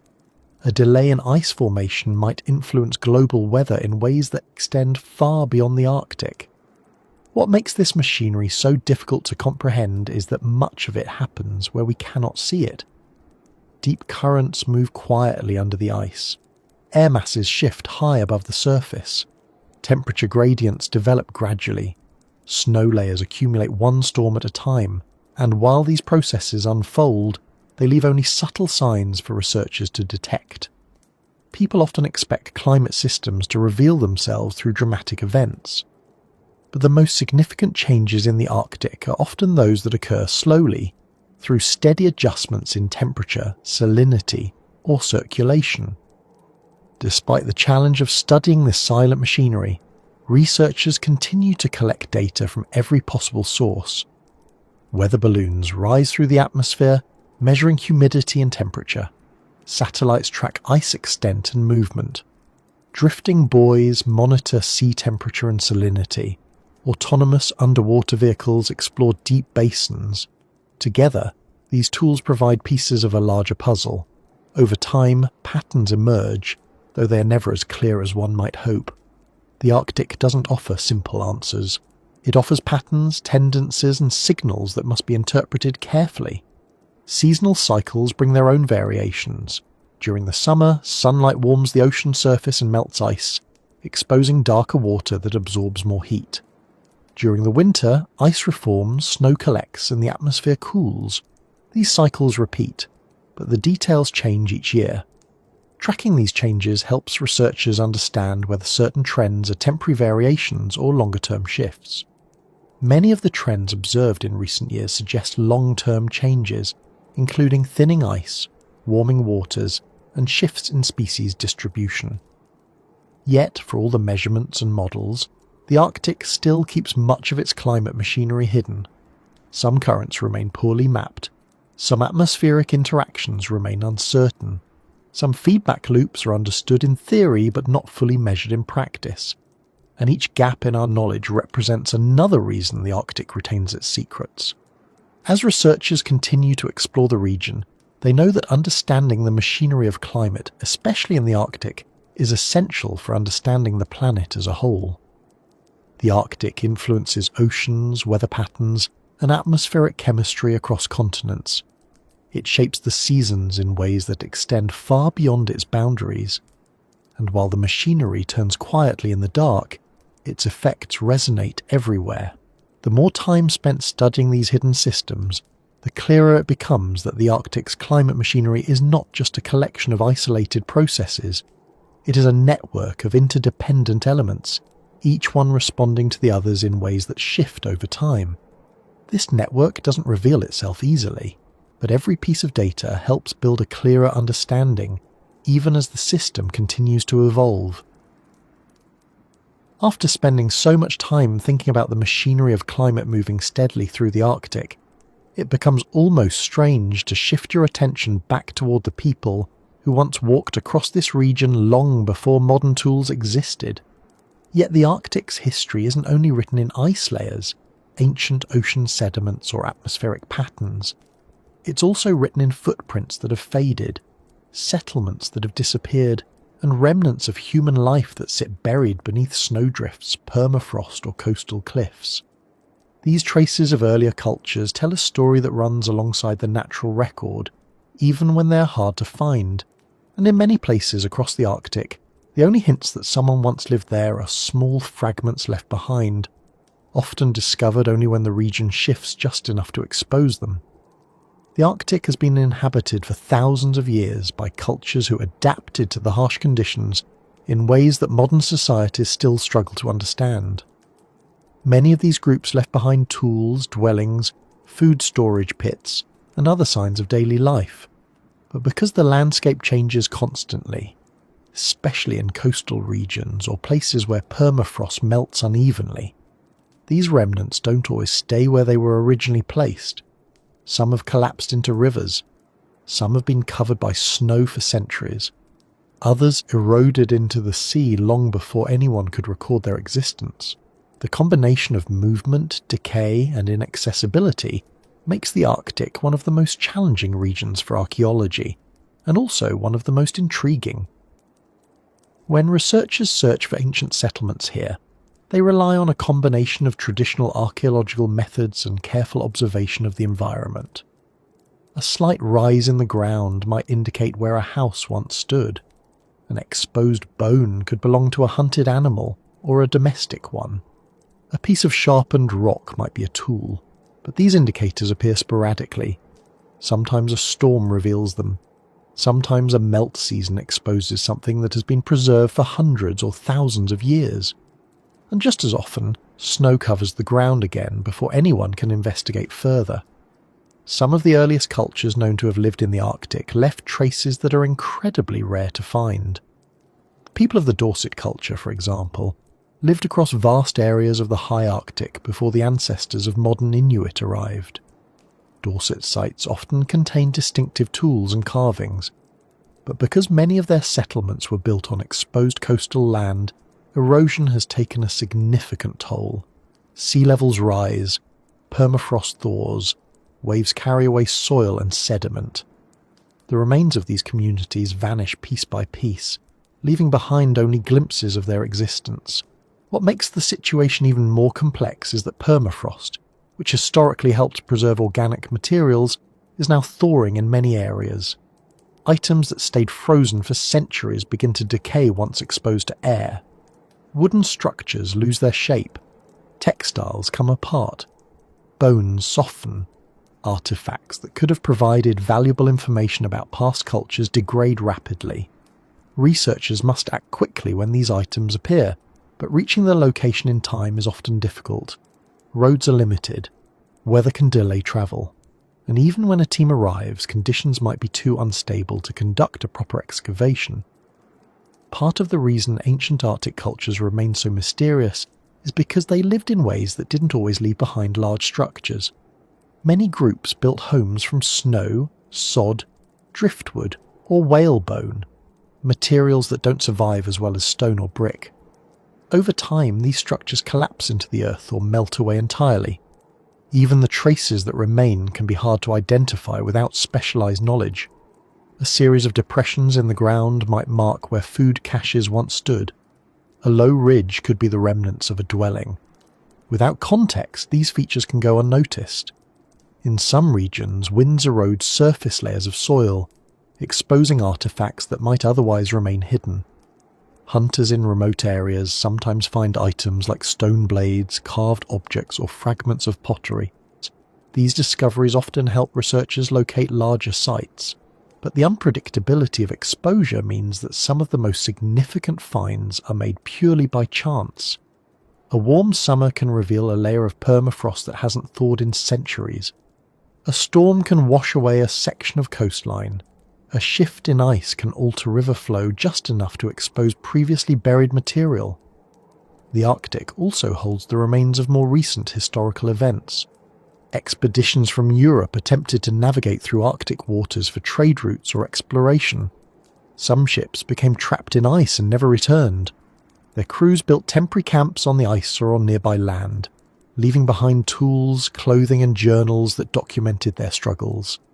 These materials sometimes survive in the cold environment, but once exposed to air and sunlight, they degrade quickly.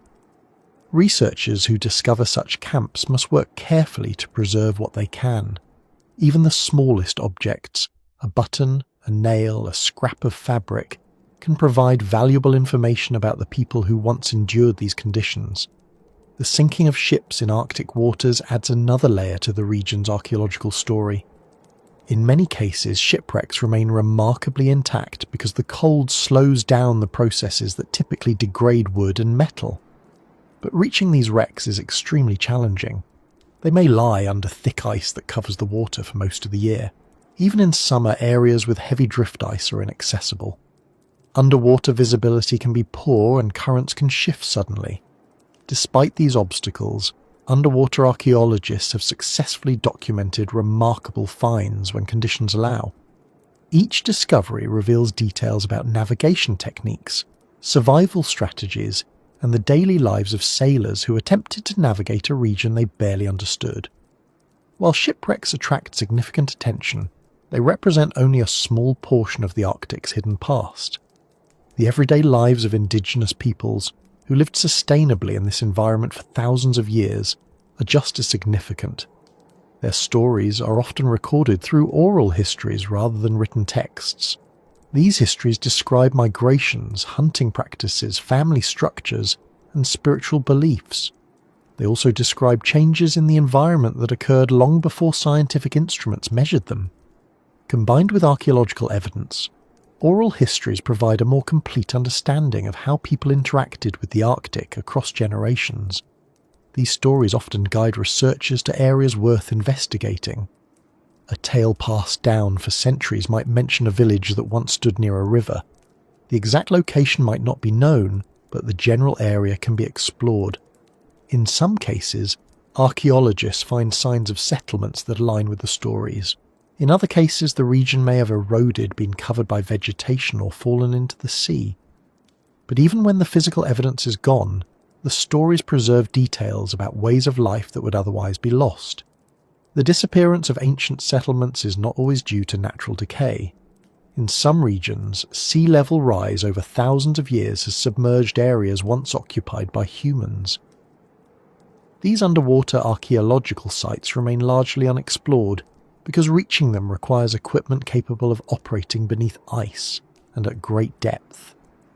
A handful of such sites have been documented elsewhere in the world, but the Arctic's extreme conditions make similar discoveries here rare. Still, researchers suspect that many early settlements now lie underwater, preserved to some degree but out of reach for the foreseeable future. The movement of sea ice has also played a role in shaping the archaeological record. In regions where ice pushes against coastlines, it can erode land rapidly. Entire sections of tundra can break away, carrying soil and artifacts into the ocean. Once these materials enter the water, they may be lost entirely or become buried under sediment. Researchers have documented cases where known archaeological sites deteriorated significantly within a decade due to these processes. The speed of change can be startling, especially when compared to the centuries during which some of these sites remained stable. Permafrost thaw introduces different challenges. As the ground softens, structures that once stood firm can lean or collapse. Buried items shift position. Organic materials once protected by cold temperatures may begin to decompose. Some sites that were well preserved for centuries are now experiencing damage in a matter of years. Archaeologists face the difficult choice of deciding which sites to prioritize for excavation, knowing that many more may be lost before they can be studied. Another fascinating aspect of Arctic archaeology is the preservation of human remains. Cold environments can slow decomposition significantly. Some remains have been found in remarkable condition, with skin, hair, and clothing intact. These discoveries provide invaluable insights into ancient diets, health, migration patterns, and cultural practices. But they also require careful handling, both out of respect and because the racines become fragile once removed from their frozen surroundings. As permafrost thaws, some burial sites are exposed unexpectedly, creating situations where researchers must act quickly to recover remains before they degrade. These moments can be emotionally challenging because they involve not just scientific curiosity, but also recognition of the human stories behind the findings. Not all traces of past civilizations are found in remote areas. Some are located near modern communities, but remain hidden because they lie beneath the layers of snow or ground that shift with the seasons. In many indigenous communities, people occasionally come across artifacts while hunting, gathering, or travelling. When this happens, they often work with archaeologists to document the finds. These collaborations have led to significant discoveries and have deepened understanding of cultural continuity across generations. Because the Arctic is so vast, and because its landscape changes regularly, researchers rely on a combination of satellite imagery, aerial surveys, ground investigations, and local knowledge to locate sites. But even with these tools, many areas remain unexplored. The sheer scale of the region makes comprehensive surveys impossible with current resources.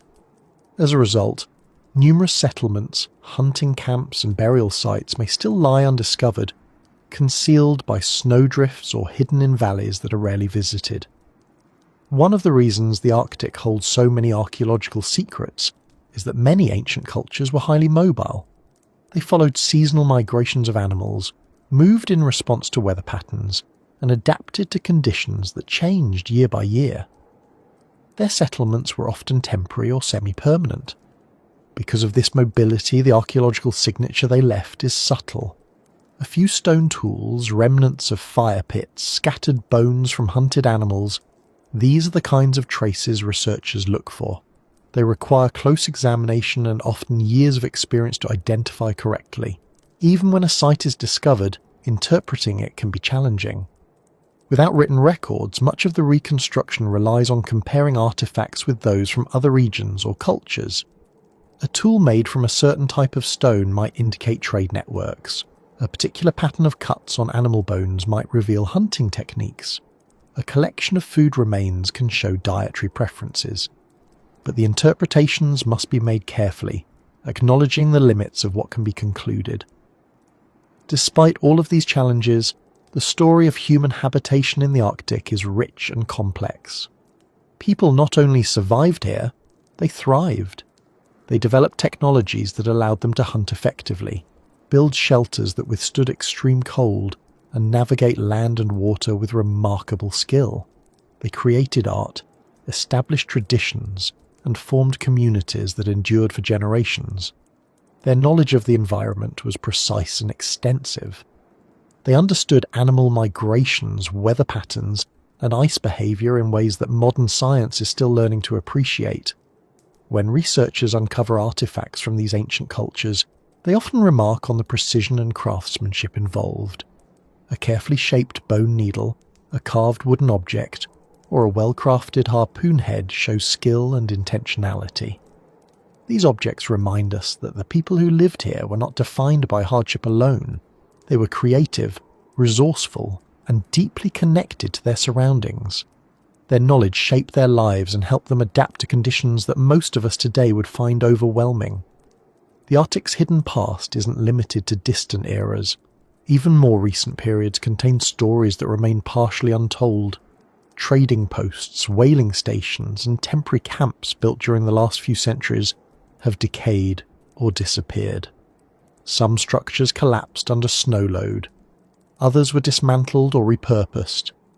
Many items left behind, such as iron tools, pottery fragments, or personal belongings, now lie scattered across regions where weather can bury or scatter them unpredictably. Archaeologists sometimes find these traces by hiking through areas where wind has swept the ground clear, revealing items that might otherwise remain unseen. Modern technology aids these efforts, but it does not remove the fundamental difficulty of working in an environment that rarely stands still. Ground-penetrating radar can detect buried structures, but its effectiveness is limited in frozen or uneven terrain. Drones can capture aerial images, but strong winds and low temperatures reduce flight times. Satellite imagery helps identify landscape features associated with human activity, but it cannot detect small artifacts or subtle depressions that mark ancient dwellings. Even when researchers identify a promising site, excavating it is often slow. The ground can be frozen solid, requiring tools to be heated before use. Snow must be cleared carefully. Work must pause when storms approach or temperatures drop too low. Excavation seasons are short. Teams may have only a few weeks each year to work before winter returns. These limitations mean that progress is measured in centimetres rather than metres, yet each discovery, no matter how small, adds to our understanding of how people lived in a region that still challenges even the most experienced modern explorers. The Arctic may hide these traces, but it does not erase them completely. They remain beneath the surface, waiting for the right moment to reappear, shaped by the same forces that once shaped the lives of the people who left them behind. And as we continue moving through this story, the traces of past civilizations eventually lead us into an even more enigmatic part of the Arctic, one that involves forces that were shaping this region long before humans walked its snow-covered ground, and continue to shape it in ways we're still trying to understand. As you move from the Arctic's hidden human stories into the deeper layers of its past, it's impossible not to wonder how many elements of this region remain misunderstood simply because our tools can only do so much. The Arctic doesn't just challenge our senses with distance, cold, and darkness. It also tests the limits of our instruments, bending their accuracy in ways that remind us we are working in a place shaped by forces far older and stronger than any device we bring with us. One of the most elusive of these forces is the magnetic environment of the far north, an area where the closeness of Earth's magnetic field introduces behaviours that distort readings, twist signals, and interfere with navigation in subtle but persistent ways. It's easy to underestimate how significant these distortions are until you watch instruments that function perfectly elsewhere begin to falter as you travel farther toward the pole. To understand why this happens, you have to picture the Earth's magnetic field as something more active and layered than the simple lines drawn on diagrams. These magnetic lines don't exist in flat planes. They curve and dip, especially near the poles, where they plunge steeply into the Earth. This inclination, known as magnetic dip, causes compass needles to tilt rather than point cleanly along the surface. The farther north you travel, the more pronounced this tilt becomes. Near the magnetic pole, a compass needle doesn't settle horizontally at all. It points downward, making it unreliable for determining direction. You can hold the compass steady, but the needle won't behave the way you expect. It may spin, wobble, or lean, depending on small variations in magnetic strength. This isn't a flaw in the compass, it's simply responding to the environment. The closer you get to the pole, the more the magnetic field concentrates, and the less the familiar rules of navigation apply. Early explorers struggled with this constantly. They tried compensating for the tilt by adjusting their compasses or creating versions weighted to resist vertical movement. But none of these solutions worked consistently. Even now, with digital compasses, the distortion persists. Sensors must be recalibrated continuously, and even then, accuracy can drift by several degrees. The Arctic also experiences magnetic storms, which occur when charged particles from the Sun interact with Earth's magnetosphere. These particles, carried by solar wind, can compress or stretch the magnetic field, causing fluctuations that interfere with navigation, communication systems, and scientific instruments. When a strong solar storm hits, even satellites orbiting hundreds of kilometers above the surface can experience disruptions. Signals may weaken or delay. Data may become noisy. In extreme cases, electronics can temporarily shut down. On the surface, these magnetic disturbances appear quietly. You won't hear anything or see anything unless the storm produces auroras. But the impact on instruments can be significant. A GPS unit might show shifting coordinates, a magnetometer might record spikes in field strength, a radio signal might become distorted or fade. Researchers working in remote areas often carry backup navigation tools specifically because they know that a single magnetic fluctuation could render their primary tools unreliable for hours. The magnetic pole itself also moves. It is not fixed in place the way geographic poles are. Instead, it drifts due to changes in Earth's core, where an ocean of molten iron generates the magnetic field. This drift isn't slow in geological terms, it's measurable year by year. In the early 20th century, the magnetic pole moved gradually. In recent decades, its movement accelerated, shifting dozens of kilometers annually. This movement means old maps become outdated quickly. Navigation systems must be updated regularly, and researchers working close to the magnetic pole have to stay aware that the location they rely on is not stable. Because the magnetic environment of the Arctic is so dynamic, scientists use specialized tools to measure it. Magnetometers track variations in field strength and direction, but these instruments are sensitive. They pick up small changes caused by metal objects nearby. They can be influenced by the movement of vehicles, the presence of electrical devices, or even distortions in the ground. In the Arctic, these sensitivities become more pronounced because the baseline magnetic field is already strong and uneven. A reading that would be considered a minor anomaly elsewhere might lead to confusion here. One of the more surprising challenges involves airborne surveys. When aircraft equipped with magnetometers fly over the Arctic, they must maintain very specific altitudes and orientations. A slight tilt of the aircraft can distort the reading. Turbulence caused by sudden wind shifts can alter data. Even ice accumulation on the plane's wings can influence results. These surveys are essential for mapping magnetic variations across the region, but they require careful calibration that accounts for both equipment limitations and environmental conditions. Submarine surveys face their own set of problems. Beneath the ice, GPS does not function, and magnetic compasses are unreliable.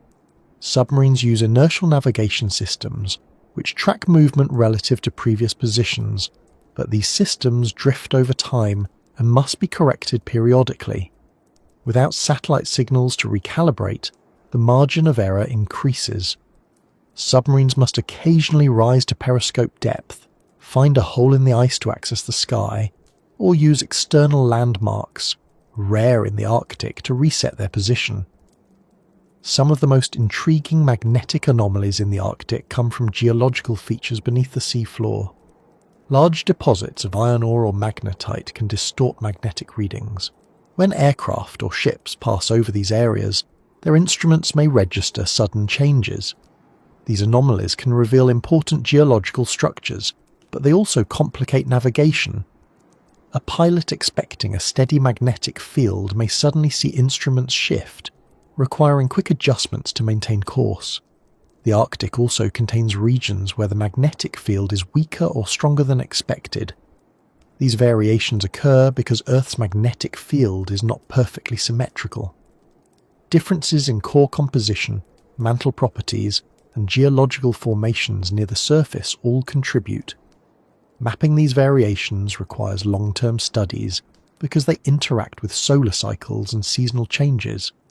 In summer, the ionosphere, the charged layer of Earth's upper atmosphere, behaves differently than in winter.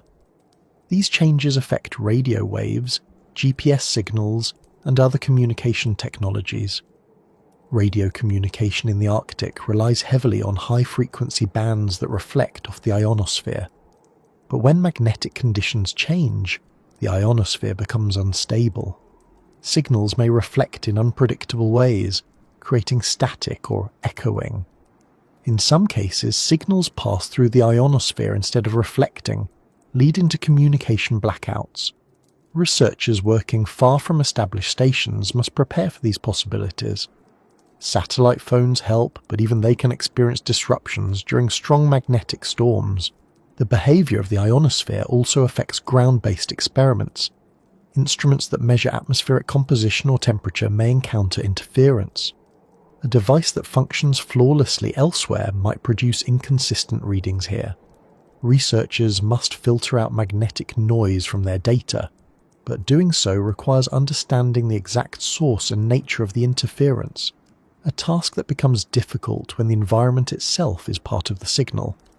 Many of these magnetic phenomena interact with each other, creating layers of complexity. When solar activity increases, the magnetosphere becomes more dynamic.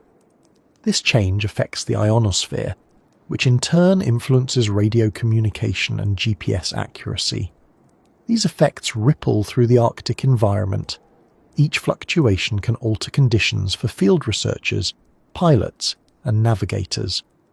Despite all these challenges, understanding Arctic magnetism is essential for several areas of research. Geophysicists study magnetic variations to learn more about Earth's core and mantle. Oceanographers use magnetic data to track seafloor features. Atmospheric scientists monitor magnetic storms to understand their impact on weather and communication. Even biologists studying animal migration patterns rely on knowledge of magnetic fields, since many species, including birds, seals and whales, appear to navigate using magnetic cues. If the magnetic field shifts, these animals may alter their routes. Understanding these changes helps explain shifts in behaviour seen across the region. There is also an important historical dimension to Arctic magnetism. Early explorers recorded unusual compass behaviour in their journals. Some described sudden swings that seemed impossible. Others noted that compasses behave differently depending on the time of day or weather. These observations, though made without modern instruments, align with what we now know about magnetic fluctuations. They help historians retrace the routes taken by these explorers and understand the difficulties they faced. The magnetic environment influenced not only their navigation, but also their survival. Modern explorers equipped with advanced tools continue to encounter issues that echo those earlier struggles. A drone loses orientation because its internal compass becomes confused. A ship heading toward a research station must adjust course repeatedly because its navigation system detects shifting magnetic inputs. A weather balloon rises into the atmosphere and transmits data that must be corrected for magnetic interference. These are not occasional events. They are part of the routine. In some areas of the Arctic, magnetic anomalies act like invisible landmarks. Pilots and mariners come to expect certain quirks in their instruments when passing through specific regions. A sudden dip in compass heading might signal the presence of a magnetic ridge beneath the seafloor. A shift in GPS accuracy might imply a nearby disturbance in ionospheric reflection.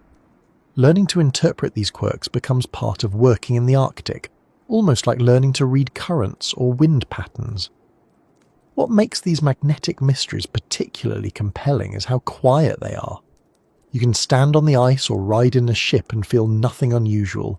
The world looks the same. The wind sounds the same. The cold settles in with the same steady persistence.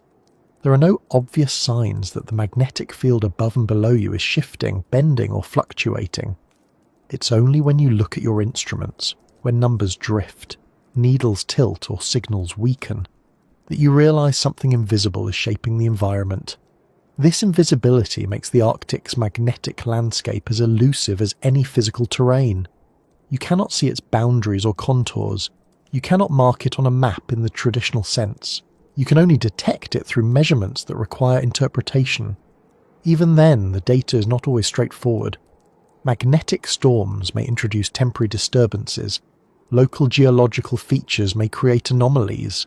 Solar cycles may influence readings differently at different times of year. And yet, for all of the difficulties it introduces, the magnetic environment offers valuable insights into Earth itself. Changes in the magnetic field can reveal information about processes occurring deep underground, processes that would otherwise be impossible to detect. The drift of the magnetic pole provides clues about the movement of molten iron within Earth's core. Magnetic storms offer information about interactions between solar wind and the magnetosphere. These events help scientists build models that improve predictions, not just for Arctic navigation but for global systems. Working in the Arctic forces researchers to accept that their instruments will not always behave as expected.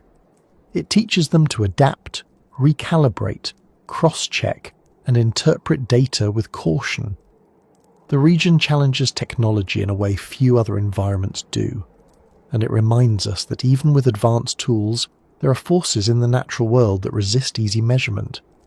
The magnetic mysteries of the Arctic are not hidden by darkness or ice. They are hidden by the nature of magnetism itself, an invisible field threading through the planet, shifting with time and interacting with conditions in ways that reveal both the complexity of this region and the limits of our understanding. And as these forces continue to shape the Arctic, they influence the next part of the story, one where features of the landscape we didn't know existed come into view, not because they appeared suddenly, but because our tools finally became sensitive enough to see them through the interference. After spending so much time moving through the Arctic's magnetic environment, it feels almost natural to shift attention downward again, toward the sea floor that has been hidden for longer than any mapmaker could imagine. There is something quietly humbling about realizing that entire mountain ranges can exist beneath your feet, or beneath the ice, without anyone knowing. Not because they were invisible in a dramatic sense, but because the tools needed to detect them were never strong enough to see through the layers of interference, distance, and drifting ice that shield this part of the world so thoroughly. For decades, the Arctic Ocean floor remained one of the least understood landscapes on Earth, not for lack of curiosity, but because the region kept it covered under shifting ice that made accurate mapping almost impossible. Even now, the idea of mountains rising thousands of meters from the seafloor is surprising to many people. When most think of the Arctic Ocean, they picture a flat, shallow basin covered in ice. But that image belongs largely to the surface. Beneath the ice lies a topography more varied and dramatic than many continental landscapes. Deep basins stretch across enormous distances. Ridges rise abruptly from the seafloor like the spines of submerged continents. Valleys cut through these ridges, shaped by tectonic activity that continues even now. And scattered across these formations lie features that researchers only discovered in recent decades, sometimes by accident, sometimes through surveys that succeeded after previous attempts failed. The main reason these underwater mountains remained hidden for so long is simple. The Arctic's ice cover blocks traditional mapping methods.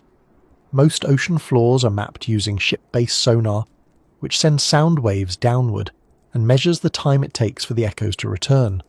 But in the Arctic, thick ice prevents ships from moving freely. Even icebreakers cannot reach every region, especially those covered in multi-year ice.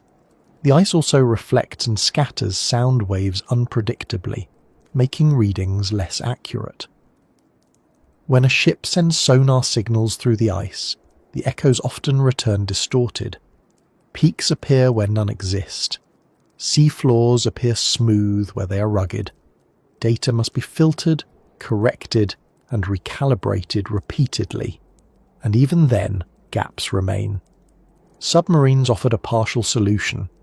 Military and research submarines have travelled beneath Arctic ice for decades, using sonar equipment mounted on their hulls to map the seafloor below. These surveys revealed the first hints of unexpected features: elevations where the seafloor rose sharply, depressions carved into the basin, and ridges that seemed far too tall to be chance formations. But because submarine missions were limited in duration and scope, they could only cover small sections at a time. The Arctic is vast, and the work required to stitch together these small sections into a complete map took years. Even today, with improved submarine technology, mapping the Arctic remains slow. The ocean floor here is not uniform. Some regions are extremely deep, and their pressure challenges the limits of instruments. Others lie beneath areas where ice cover persists year-round, making access difficult. The environment changes between seasons. Open water in summer becomes thick ice in winter. Storms shift ice patterns that redefine where submarines can safely surface. Each of these factors restricts the windows available for exploration. The mountains hidden beneath the Arctic ice are part of several major geological features. One of the largest is the Lomonosov Ridge, a vast underwater mountain chain stretching across the Arctic basin. Before it was discovered, scientists believed the Arctic Ocean was relatively featureless. The existence of the ridge transformed their understanding. It showed that the Arctic was not a simple bowl, but a region shaped by tectonic forces similar to those that formed mountains on land. The ridge rises several kilometres from the seafloor and spans a distance comparable to major mountain ranges elsewhere. But the Lomonosov Ridge is just one part of the story. Additional ridges, such as the Alpha Mendeleev Ridge and the Gakkel Ridge, contribute to a complex underwater landscape. The Gakkel Ridge in particular is notable because it represents the slowest spreading mid-ocean ridge on Earth. This means tectonic plates move apart here at a rate much slower than in other oceans, creating volcanic activity that is difficult to detect but significant over geological timescales. Volcanoes along this ridge release heat and minerals, influencing local ecosystems and contributing to the formation of new seafloor. These ridges and mountains remained hidden, not only because of ice cover, but also because their remote location made early exploration nearly impossible. Even when submarines began to reveal their presence, mapping was limited by technology. Early sonar lacked the resolution needed to capture detailed topography. Readings could suggest the presence of a ridge, but not its exact shape.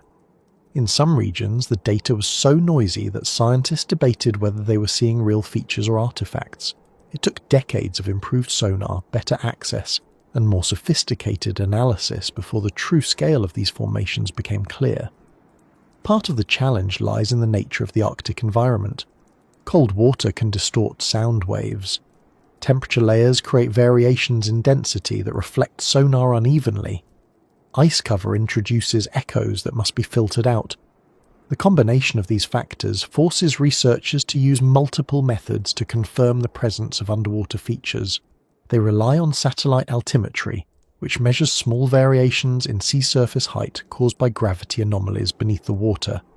A mountain on the seafloor exerts gravitational pull that slightly raises the surface above it. It's a subtle signal, detectable only through highly sensitive instruments on satellites. But even this method has limitations. Sea ice interferes with readings. Waves create noise. Only when satellite, submarine and ship data overlap can scientists confidently map the seafloor. Finding hidden mountains is only part of the story. Understanding what they mean requires studying their composition, formation, and influence on the Arctic system. Geological samples from these regions are rare because collecting them requires specialized equipment.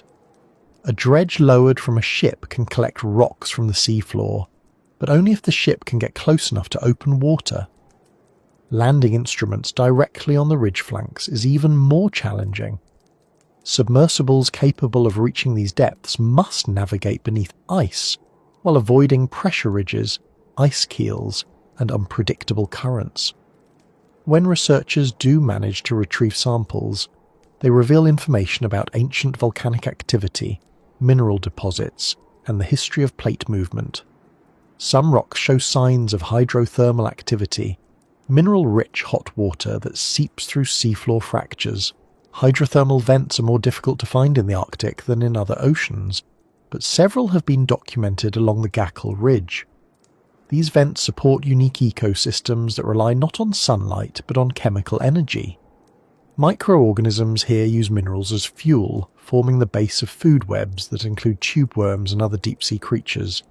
Studying these organisms helps scientists understand how life adapts to extreme conditions, offering insights into the limits of biological resilience. Mapping underwater mountains also has important implications for understanding ocean currents. Seafloor features influence how water flows through the basin.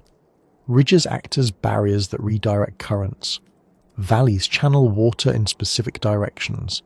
These movements distribute heat, nutrients, and salinity throughout the Arctic. A ridge that rises several kilometers from the seafloor can divide water masses, shaping circulation patterns that influence everything from sea ice formation to marine life distribution.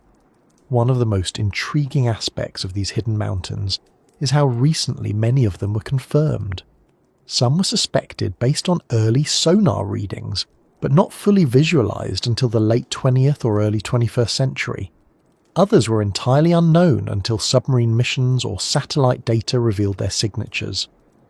The phrase, "no one saw until yesterday," isn't an exaggeration. For many of these features, the first accurate maps were produced within the last few decades. Before that, textbooks and atlases showed the Arctic Ocean floor as a largely blank space, because the data simply didn't exist. What makes this even more remarkable is that new features continue to be discovered. Each year, as technology improves and access increases, researchers refine maps, correct earlier mistakes, and reveal details that were previously hidden. Mountains once thought to be small bumps on the seafloor turn out to be significant structures. Valleys appear deeper than originally measured. Ridges extend farther than expected. Sometimes entire sections of the seafloor are reinterpreted because new data contradict earlier assumptions. Even with modern tools, the Arctic doesn't make this work easy. Autonomous underwater vehicles can map seafloor regions with high resolution, but their missions are limited by battery life, pressure constraints, and the risk of becoming trapped beneath ice. Icebreakers carve paths through frozen surfaces, but these openings close quickly as ice shifts. Aircraft used for magnetic and gravity surveys operate in harsh weather and limited daylight. Each method provides pieces of the puzzle, but none can cover the entire region alone. Because so much of the Arctic remains unmapped at high resolution, it's possible that many more features still lie undiscovered. In some regions, the ice cover is too thick for ships to reach. In others, the seafloor lies beyond the range of current instruments. The Arctic basin spans millions of square kilometres, and only a fraction has been mapped in detail. The rest remains covered by ice, waiting for conditions or technology that will eventually allow researchers to explore it. As you imagine these hidden mountains stretching beneath the ice, it becomes clear how much of the Arctic remains unknown. Not because the region is unwilling to be understood, but because the combination of ice cover, magnetic interference, depth, cold, and instability creates real limits for exploration. Even when researchers know where to look, they must wait for conditions to align. A patch of open water, a clear weather window, a stable ice platform, or a submarine mission capable of reaching the right area. The existence of these underwater mountains also has implications beyond geology. They play a role in territorial claims, as nations use geological evidence to extend their continental shelves legally. This creates additional urgency to map the region accurately, but it also increases the pressure to obtain samples and confirm interpretations. Geological complexity means that even small errors can have significant consequences, both scientifically and politically. Despite all these layers of difficulty, the sense of discovery in this part of the Arctic remains powerful. The moment when a sonar image reveals an unexpected rise, or when a gravity anomaly matches the signature of a ridge, or when a submarine captures footage of a seafloor slope no one has seen before, becomes a moment that shifts understanding. It adds to the growing realization that the Arctic Ocean floor is not a blank frozen void, but a dynamic landscape shaped by forces that continue to act beneath the ice. And yet, for every confirmed feature, there are others suggested only by fragments of data, anomalies in sonar readings, subtle variations in satellite measurements, or signals recorded briefly before interference overwhelmed them. These hints suggest that the Arctic still holds formations that remain out of reach for now. They may be tall or subtle, isolated or part of larger chains, volcanic or sedimentary. Whatever their nature, they contribute to the understanding that the Arctic is a region that reveals itself slowly, allowing glimpses of its deeper structure only when conditions permit. Thinking about these hidden mountains, it becomes easier to recognize how much of the Arctic's mystery comes not from deliberate concealment, but from natural barriers that challenge even our most advanced methods. And as exploration continues, these barriers lead naturally into the next part of the story, a part that deals with something even less accessible than mountains, the deep water itself, where pressure and darkness combine to create a realm that keeps its secrets even more securely than the ice above. After immersing yourself in the unseen mountain ranges beneath the Arctic ice, it becomes natural to start thinking about the spaces that stretch even deeper, places where light never reaches, pressure rises far beyond the limits of most technology, and the cold settles into levels that even the most resilient organisms struggle to endure. These depths form one of the most inaccessible environments on Earth, a realm where the absence of sunlight is constant, and the combination of pressure, temperature and distance creates a barrier that only a handful of instruments have ever crossed. People often imagine the deep ocean as a dark expanse, with occasional creatures drifting through it, but in the Arctic, this description barely captures how remote and resistant the deep water truly is. If the mountains beneath the ice were difficult to discover, the depths that surround them are even more challenging. Not because they hide deliberately, but because the environment itself makes access nearly impossible. The Arctic Basin reaches depths of over 4,000 meters in some areas, placing it among the deepest parts of the world's oceans. At these depths, the pressure reaches levels that can crush unprotected equipment in an instant. Temperatures hover near freezing, cold enough to challenge electronics designed for extreme conditions, and unlike other parts of the world where deep-sea exploration benefits from open water, the Arctic's surface is often sealed by a thick layer of ice. This limits the number of places where submersibles can descend, and makes it difficult to retrieve equipment once deployed. Even when a temporary opening appears, there is a real risk that the ice will shift before the mission can be completed, sealing the entry point and trapping anything beneath the surface. Despite these obstacles, scientists have managed to uncover glimpses of what lies in the Arctic's deep waters. These glimpses come from remotely operated vehicles, deep-diving submersibles, specialized sensors, and occasionally from accidental discoveries when equipment drifts or sinks unexpectedly. What they reveal is a world shaped by slow-moving currents, ancient sediment, chemical interactions, and organisms that survive in conditions many would consider uninhabitable. Yet even with these glimpses, most of the Arctic deep remains unmapped, unobserved, and unanalyzed. It's a place where every new measurement raises more questions than it answers. One of the most intriguing aspects of the deep Arctic is how isolated it is. The water that fills the deepest parts of the Arctic basin enters slowly through underwater gateways, often taking centuries to circulate. This slow movement means that much of the deep water remains stable for long periods, preserving chemical signatures and temperature patterns that reveal information about past climates. But it also means that any changes occurring at the surface take a long time to reach the depths. This delay creates a natural archive within the water itself. If you could analyze the chemical composition of these layers with perfect precision, you would find evidence of atmospheric changes, ocean circulation patterns, and even shifts in biological productivity from centuries ago. Reaching these deep layers requires instruments capable of surviving the descent and the pressure at the bottom. Specialized sensors attached to weighted frames can be lowered through leads in the ice, but their cables must be carefully monitored.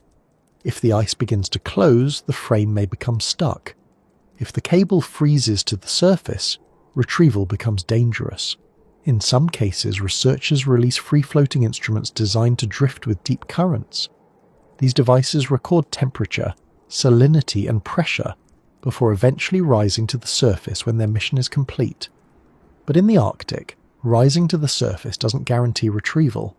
An instrument may surface beneath thick ice, making it impossible to locate or recover. Signals may weaken, batteries may fail, the data stored within may never be seen. The deep Arctic holds geological stories that remain largely unexplored.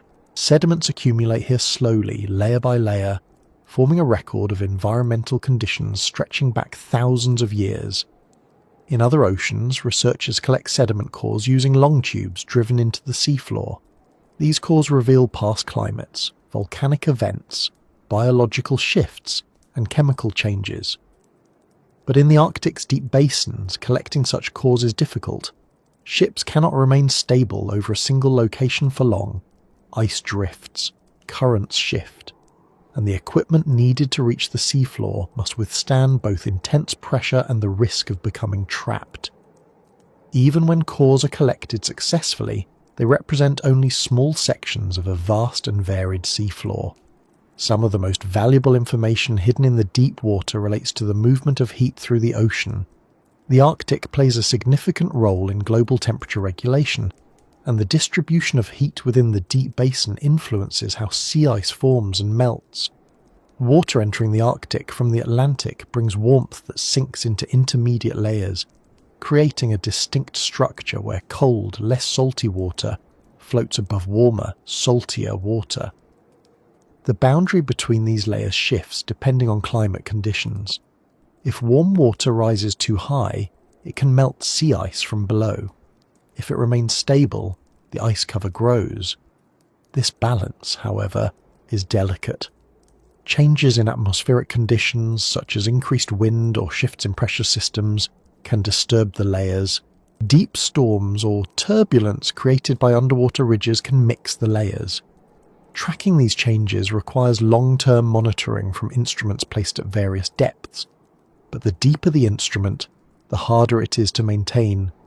Some sensors survive for years, recording data continuously. Others fail early.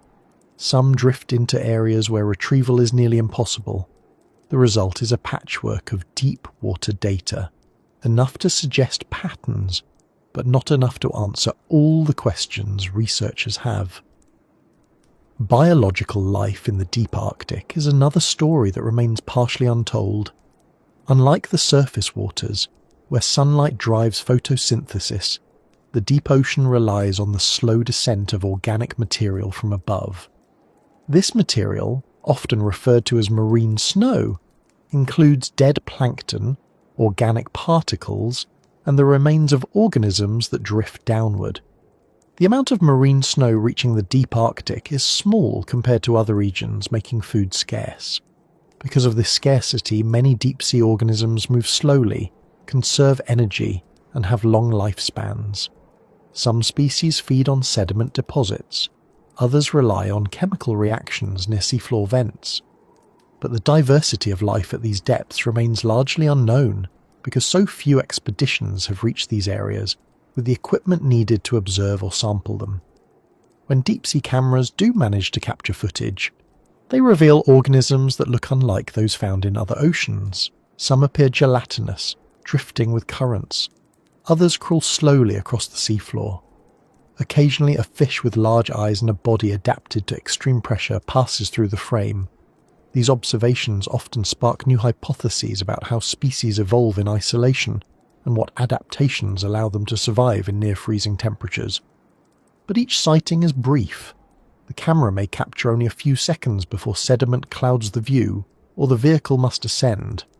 Hydrothermal vent systems along the Gakkel Ridge add another layer to this story.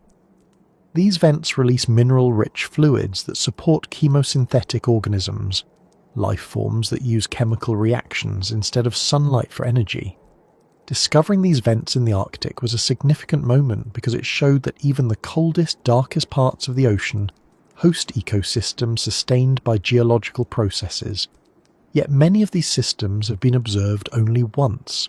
The difficulty of returning to the exact location beneath shifting ice makes long-term study nearly impossible. Even when coordinates are recorded precisely, ice cover can prevent access for years at a time. Chemical processes in the deep Arctic also hold secrets related to climate. When organic material sinks, bacteria break it down, consuming oxygen and releasing nutrients and gases. The rate at which this happens influences the global carbon cycle, but the Arctic's deep waters have unique characteristics, such as low temperatures and slow circulation, that change these processes in ways not observed elsewhere. Understanding them requires data collected over long periods, yet instruments cannot remain indefinitely in such conditions without maintenance. Another challenge comes from the darkness. In other parts of the ocean, even deep water environments receive faint light or benefit from bioluminescence that reveals movement. But in the Arctic, long periods of darkness at the surface mean that deep environments remain dark year-round. The absence of light complicates exploration and influences biological behaviour. Cameras must rely on artificial lighting, which can startle or alter the behaviour of organisms. Even the presence of a vehicle can disturb delicate ecosystems or stir up sediment that obscures visibility. What makes the deep Arctic especially resistant to exploration is not only the physical difficulty but also the unpredictability. Currents change direction without warning. Ice moves unpredictably overhead. Sound waves behave differently in cold, dense water. Pressure increases rapidly with depth. Any malfunction in equipment, no matter how small, can end a mission prematurely. Recovering stuck or lost equipment is nearly impossible. These risks limit the number of missions and the duration of those that do occur. Even when data is successfully gathered, interpreting it can be challenging. Temperature fluctuations may be influenced by multiple factors: incoming Atlantic water, changes in atmospheric pressure, turbulence near underwater ridges, or even seasonal shifts. Chemical signatures may reflect events that happened centuries earlier. Biological samples may represent rare occurrences rather than typical conditions. Sorting these signals requires careful analysis and often leads to new questions rather than firm conclusions. The deep Arctic also holds clues about tectonic activity. Earthquakes in this region are typically small, but they leave signatures in the seafloor and in the structure of sediment layers. Mapping these patterns helps scientists understand the movement of the Eurasian and North American plates, especially near the Gackel Ridge. But detecting these events requires seismometers placed on the seafloor, which again raises problems of deployment and retrieval. Storms can damage moorings. Pressure can harm electronics. Ice cover makes it difficult to return to the same spot to collect data. Despite all these barriers, the deep Arctic remains an essential part of the global climate system. It stores heat, carbon, and chemical elements that circulate slowly through the ocean. It supports ecosystems that, though small in biomass, play important roles in nutrient cycles, and its geological features shape ocean currents that influence conditions far beyond the Arctic Circle. Understanding the deep water is crucial for building accurate climate models. But until access improves, large parts of this region will continue to hold their stories quietly, releasing only fragments through the instruments that manage to reach them. What becomes clear, after spending time with these depths in your mind, is that the Arctic is not a place that reveals itself quickly or fully. Every layer, surface, ice, intermediate waters, seafloor, and the deep basin holds secrets shaped by time and pressure, accessible only when conditions align. And as you follow these layers from the ocean floor upward, the challenges faced by technology and research become intertwined with the broader mystery of the region. Those challenges lead naturally into the next part of this long journey, where the question shifts from what the Arctic hides to why the tools we design struggle so persistently in a place that demands more from our understanding than many other environments on Earth. Spending time thinking about the deep water helps you understand something that becomes increasingly hard to ignore as you follow each hidden layer of this region. No matter how advanced our tools become, the Arctic continues to push them to their limits. It's not because the technology is poorly designed, or because the people who build it lack skill. It's because the Arctic imposes conditions that don't exist anywhere else on Earth, in the same combination, making it a place where equipment that performs flawlessly in one environment begins to behave unpredictably in another. It's the edge of the world in the practical sense, a place where the forces that shape the region don't follow patterns we find familiar, and where the margin for error shrinks so quickly that even the smallest issue can escalate. When researchers travel here, they bring tools forged from decades of innovation, yet the Arctic often reminds them that innovation itself has limits. One of the first obstacles technology faces in the Arctic is the cold. Many instruments are rated for low temperatures, but the temperatures in this region can drop well below those limits. Batteries lose capacity rapidly in the cold. Lubricants thicken or freeze. Electronics slow down. Wires become brittle. LCD screens darken. Even metals contract in ways that strain bolts and casings. A device designed to work at -20 degrees may behave unpredictably at -40, and temperatures can fall much lower in certain areas. If a storm moves through, the wind chill can reduce the effective temperature to levels that make even simple maintenance difficult. A researcher might know exactly how to fix a faulty connector, but if exposed skin freezes in seconds, the solution becomes less straightforward. Extreme cold affects more than just small devices. Large machines, icebreakers, aircraft, drilling equipment, and autonomous vehicles must endure stresses that are hard to simulate in testing environments. Diesel engines require special additives to prevent fuel from gelling. Hydraulic systems become sluggish. Rubber seals stiffen and crack. Ice forms in vents and exhaust systems. Even steel becomes less flexible, introducing the risk of fractures when machinery is exposed to sudden stress. Engineers design Arctic-capable equipment with these challenges in mind, but no design can fully eliminate the strain imposed by prolonged cold. Wind introduces a second layer of difficulty. In many parts of the Arctic, wind speeds can rise quickly with little warning. Snow lifted by wind reduces visibility to near zero, making drone flights hazardous and grounding aircraft. Blowing snow also buries equipment left on the surface, hiding antennas, solar panels, and data loggers under layers of ice crystals that must be dug out repeatedly. If wind pushes ice flows into an area where instruments were deployed through leads in the ice, cables can become trapped or severed. Floating instruments designed to surface after collecting data may find themselves pinned beneath drifting ice, unable to transmit or be recovered. Then there is the problem of darkness. Much of the Arctic experiences polar night, months when the sun never rises. During this period, solar-powered devices become ineffective unless they carry energy storage systems large enough to last the winter. Cameras and sensors that rely on natural light become blind. Pilots navigating the region lose visual reference points. Even instruments that function perfectly in the dark demand careful calibration, because low temperatures and prolonged darkness affect how sensors respond. LED lights used on underwater vehicles or sampling equipment become the only source of illumination, but lighting must be used cautiously to avoid altering the behavior of organisms being studied or casting misleading shadows across the seafloor. Conversely, when the sun returns during the summer, continuous daylight introduces a different set of complications. Solar radiation warms the surface unevenly, affecting instrument readings.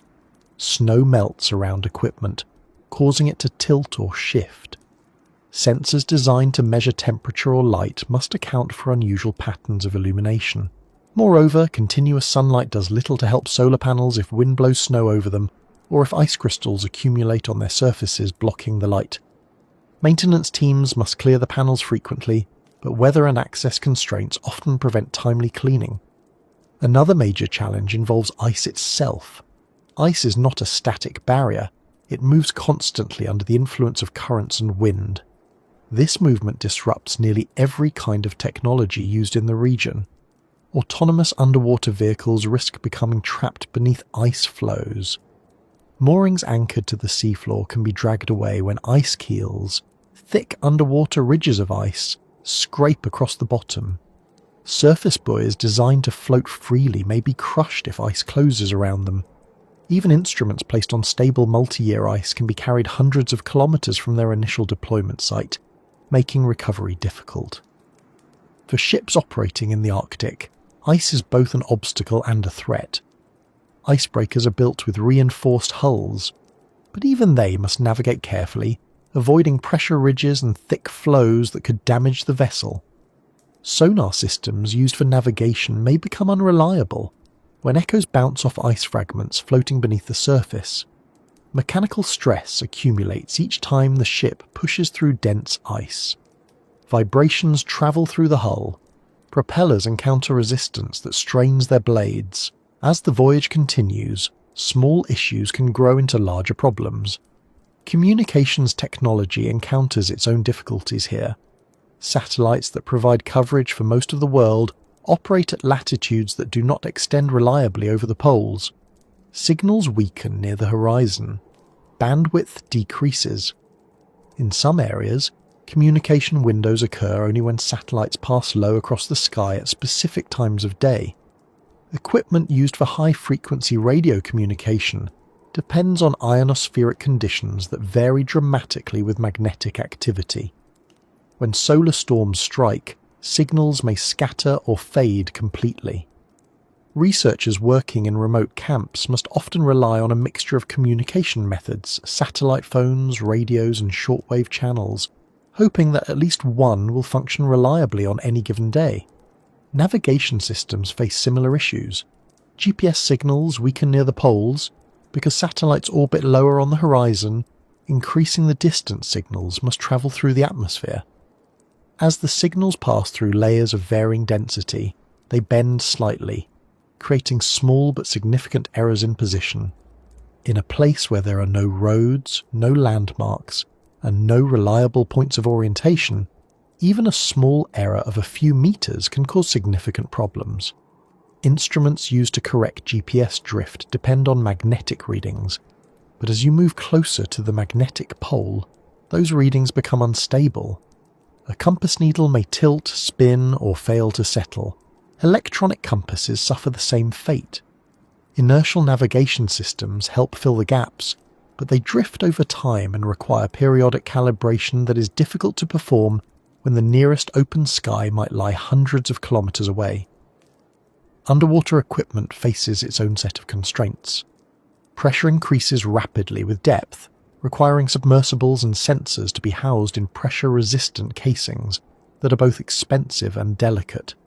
Even small imperfections in the housing can lead to catastrophic failure. The cold affects seals and gaskets. Pressure affects electronics. Sediment stirred by currents can clog sensors or cloud visibility.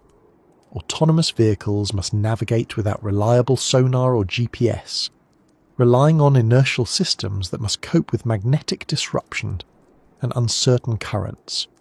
If an underwater vehicle fails, locating and retrieving it may be impossible. Another challenge that becomes evident in the Arctic is the difficulty of repairing equipment.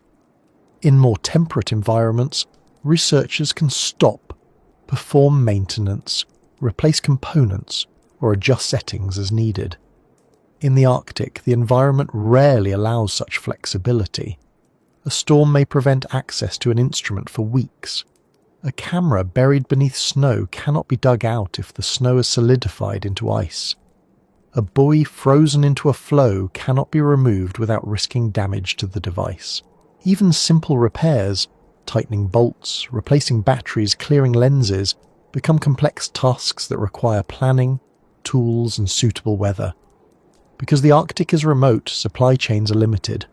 Replacement parts may take weeks or months to arrive. If an instrument fails early in the season, researchers may not be able to replace or repair it before the next year. This forces teams to plan carefully, bringing redundancies and backup systems whenever possible. But redundancies add weight, require more storage, and increase transportation costs. For airborne missions, excess weight affects fuel efficiency. For sledges pulled across ice, it adds strain. For ships, it increases the amount of cargo space needed. Technology also fails because the Arctic environment is constantly shifting. A carefully placed sensor may sink as the ice beneath it melts. A weather station may tilt as permafrost thaws unevenly. Even instruments mounted on bedrock can become misaligned if the ground heaves during freeze-thaw cycles. These small shifts introduce errors that must be corrected, but monitoring them requires consistent measurements, which are not always feasible. The Arctic atmosphere introduces yet another layer of difficulty. Moisture freezes onto exposed surfaces, forming frost that interferes with cameras, drones, and even simple instruments like thermometers. Blowing snow accumulates inside vents and enclosures. Fog forms unexpectedly, limiting visibility for flights. In extreme cold, moisture from breath or equipment can freeze instantly, forming ice crystals that obscure sensors. Human limitations also affect technology. Researchers must work in bulky gloves, heavy clothing, and face protection, reducing dexterity. Fine adjustments become difficult. Any mistake can lead to frostbite or equipment damage. Tasks that would take minutes elsewhere may require hours here. And because daylight is limited during winter, researchers often work in dim light with headlamps, increasing the risk of misalignment or error. Another issue arises from the complexity of integrating multiple technologies.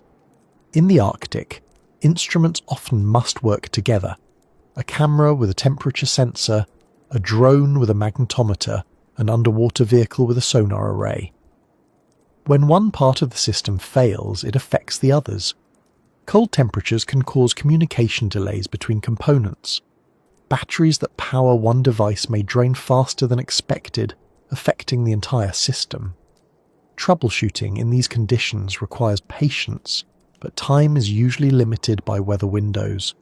The challenges faced by technology here are amplified by the fact that every expedition is time-sensitive. During the brief summer, researchers must gather as much data as possible before ice formed again. During winter, windows of stable weather are rare. If a mission is delayed, there may not be another opportunity for months. These constraints push technology into environments where it must function continuously for long periods without maintenance, something few instruments are designed to do. Despite these setbacks, technological progress continues. New materials resist cold better, batteries last longer, autonomous vehicles become more reliable, sensor arrays grow more compact, communication networks expand.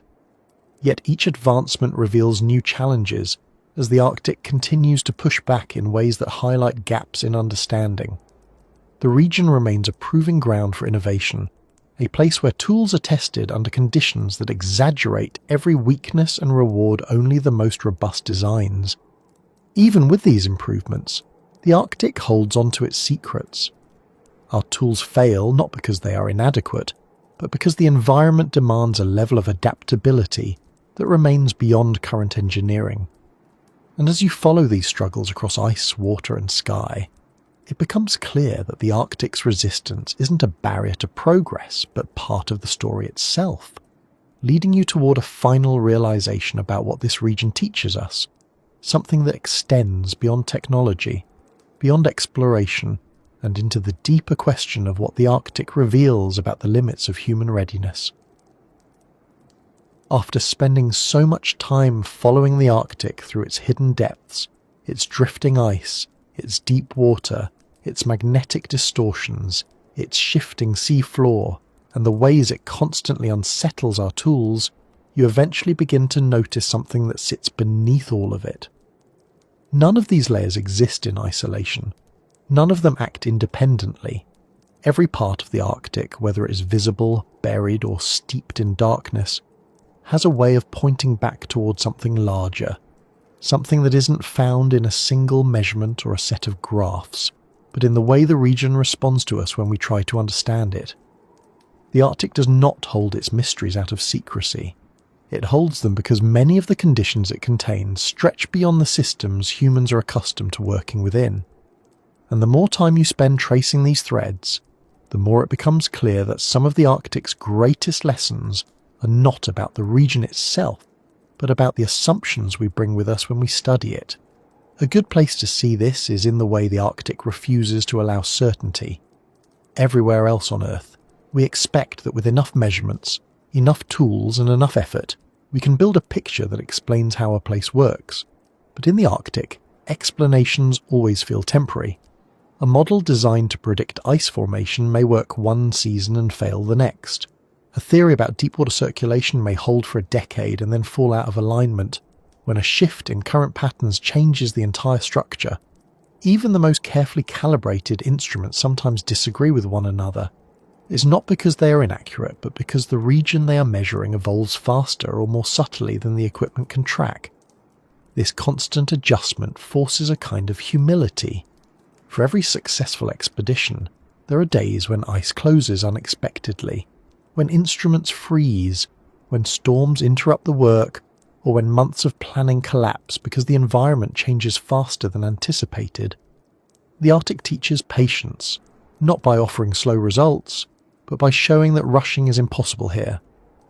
Weather moves in ways that leave no room for shortcuts. Ice dictates schedules.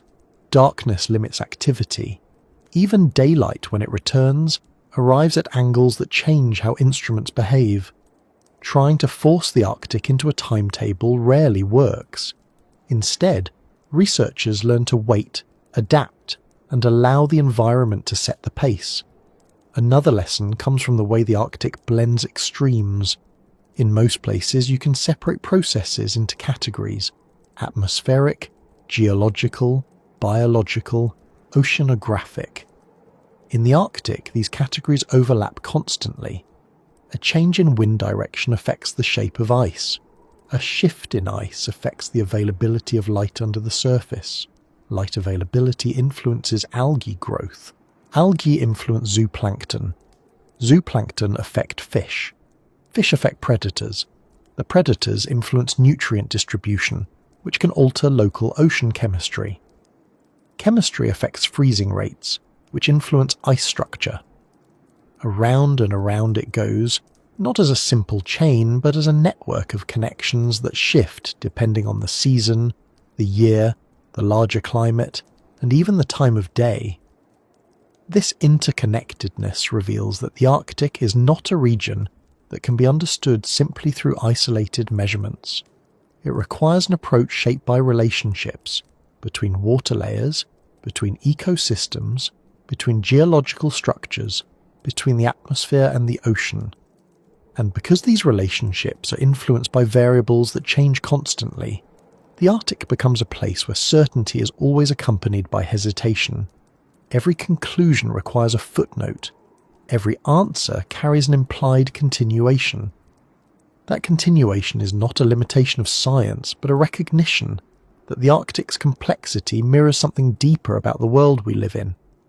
One of the most striking examples of this complexity is reflected in how the Arctic responds to warming.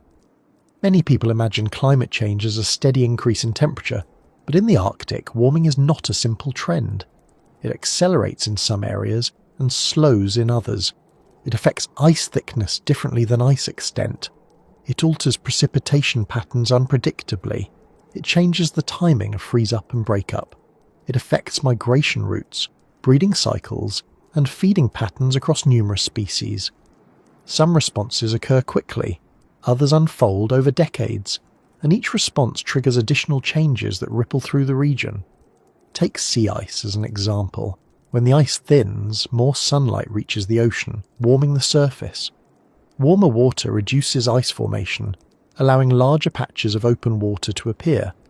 These patches absorb more heat. The warmth influences cloud formation. Cloud formation influences long-wave radiation. Long-wave radiation affects how quickly the ice grows or melts. This feedback loop is one of the reasons the Arctic warms faster than other parts of the world. But within this loop are smaller loops that complicate the picture. Changes in freshwater input, shifts in wind patterns, variations in atmospheric pressure, and the influence of ocean currents arriving from thousands of kilometers away. Understanding these loops requires recognizing that the Arctic does not behave like a closed system. It is connected to the rest of the planet in ways that aren't always visible. Heat entering the region from the Atlantic can affect ice formation. Ocean currents arriving from the Pacific influence nutrient distribution. Atmospheric patterns reaching from lower latitudes alter cloud behavior. Each of these connections adds to the complexity, showing that the Arctic's response to global change is not simply a local phenomenon, but part of a much larger dynamic. These connections highlight something many people overlook. Studying the Arctic teaches us as much about the rest of the world as it does about the region itself. Another lesson emerges from the way the Arctic holds onto traces of the past. Ice cores store ancient air. Sediment layers preserve long-gone ecosystems. Fossils embedded in permafrost show animals and plants that lived during warmer times. These records demonstrate that the Arctic has undergone dramatic shifts long before humans attempted to measure them. Seas advanced and retreated. Glaciers grew and collapsed. Forests existed where tundra now stretches. The region has seen cycles of warmth and cold many times, each driven by natural changes in the planet's orbit, atmospheric composition, or volcanic activity. Yet the pace of change observed today is different from many past cycles. It's faster, more variable, more widespread. The Arctic, through its preserved layers, provides context for understanding just how unusual current trends are. These layers also reveal how resilient the region can be, and how vulnerable. Species adapted to extreme cold might survive subtle environmental shifts, but struggle when shifts occur too rapidly.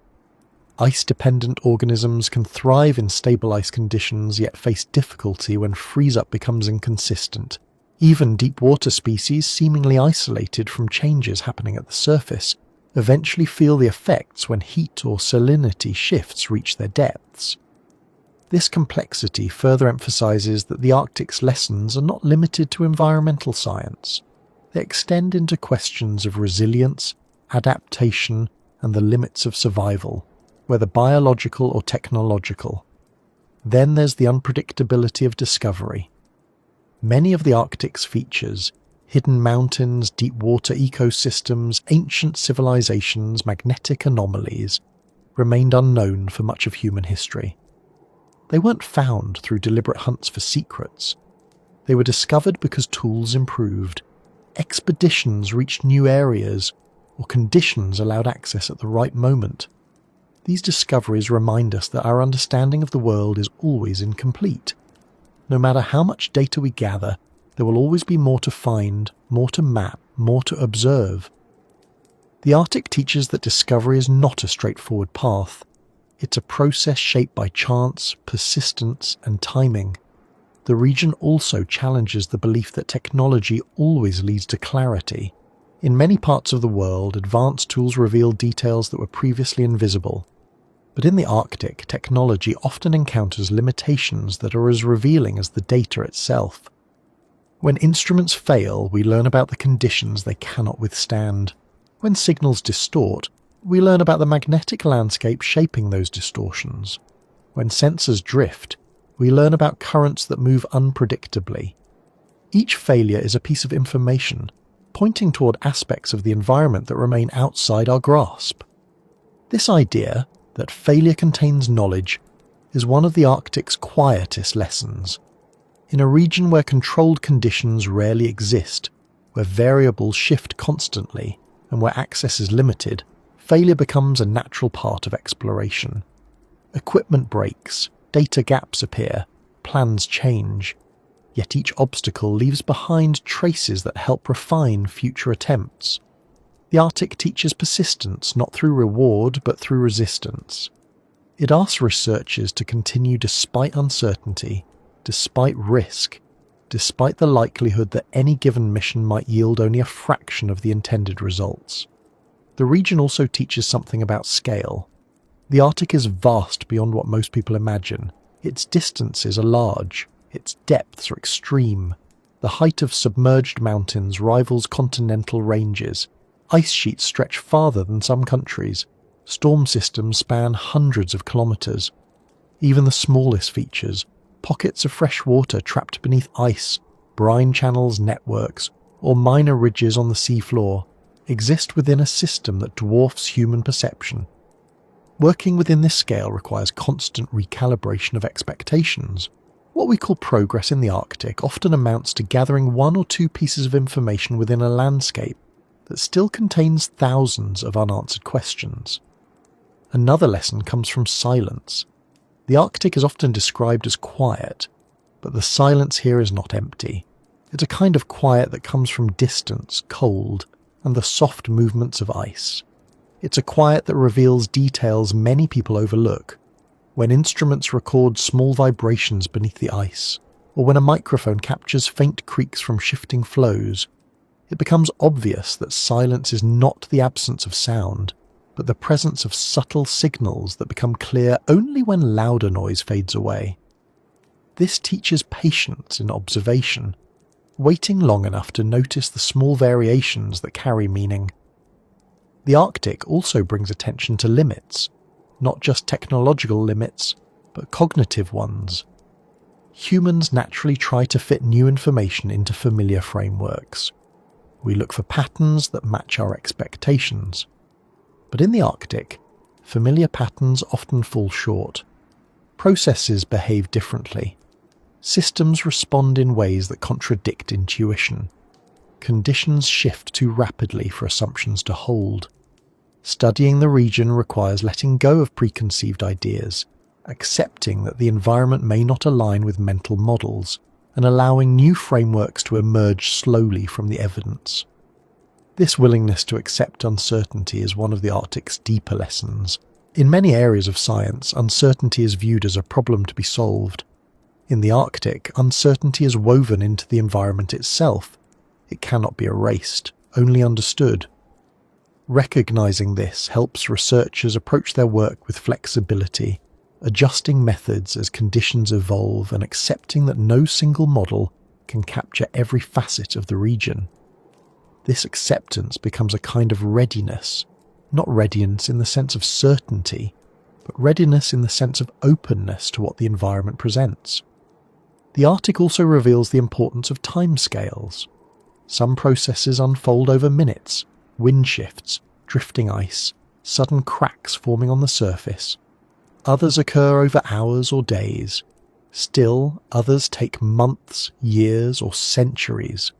Climate patterns emerge over decades. Geological shifts unfold over millennia. Biological evolution requires even longer. The Arctic forces researchers to hold multiple timescales in mind simultaneously.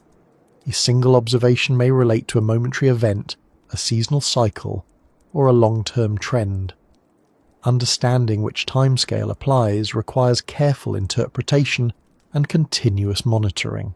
Through all of these lessons, one theme becomes clear. The Arctic asks questions before it provides answers.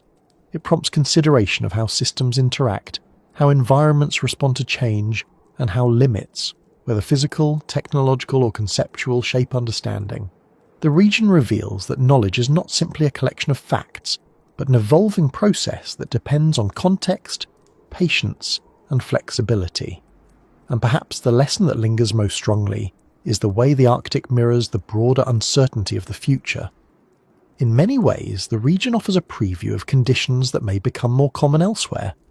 Rapid environmental shifts, unpredictable weather patterns, feedback loops that accelerate change, habitats that transform faster than species can adapt.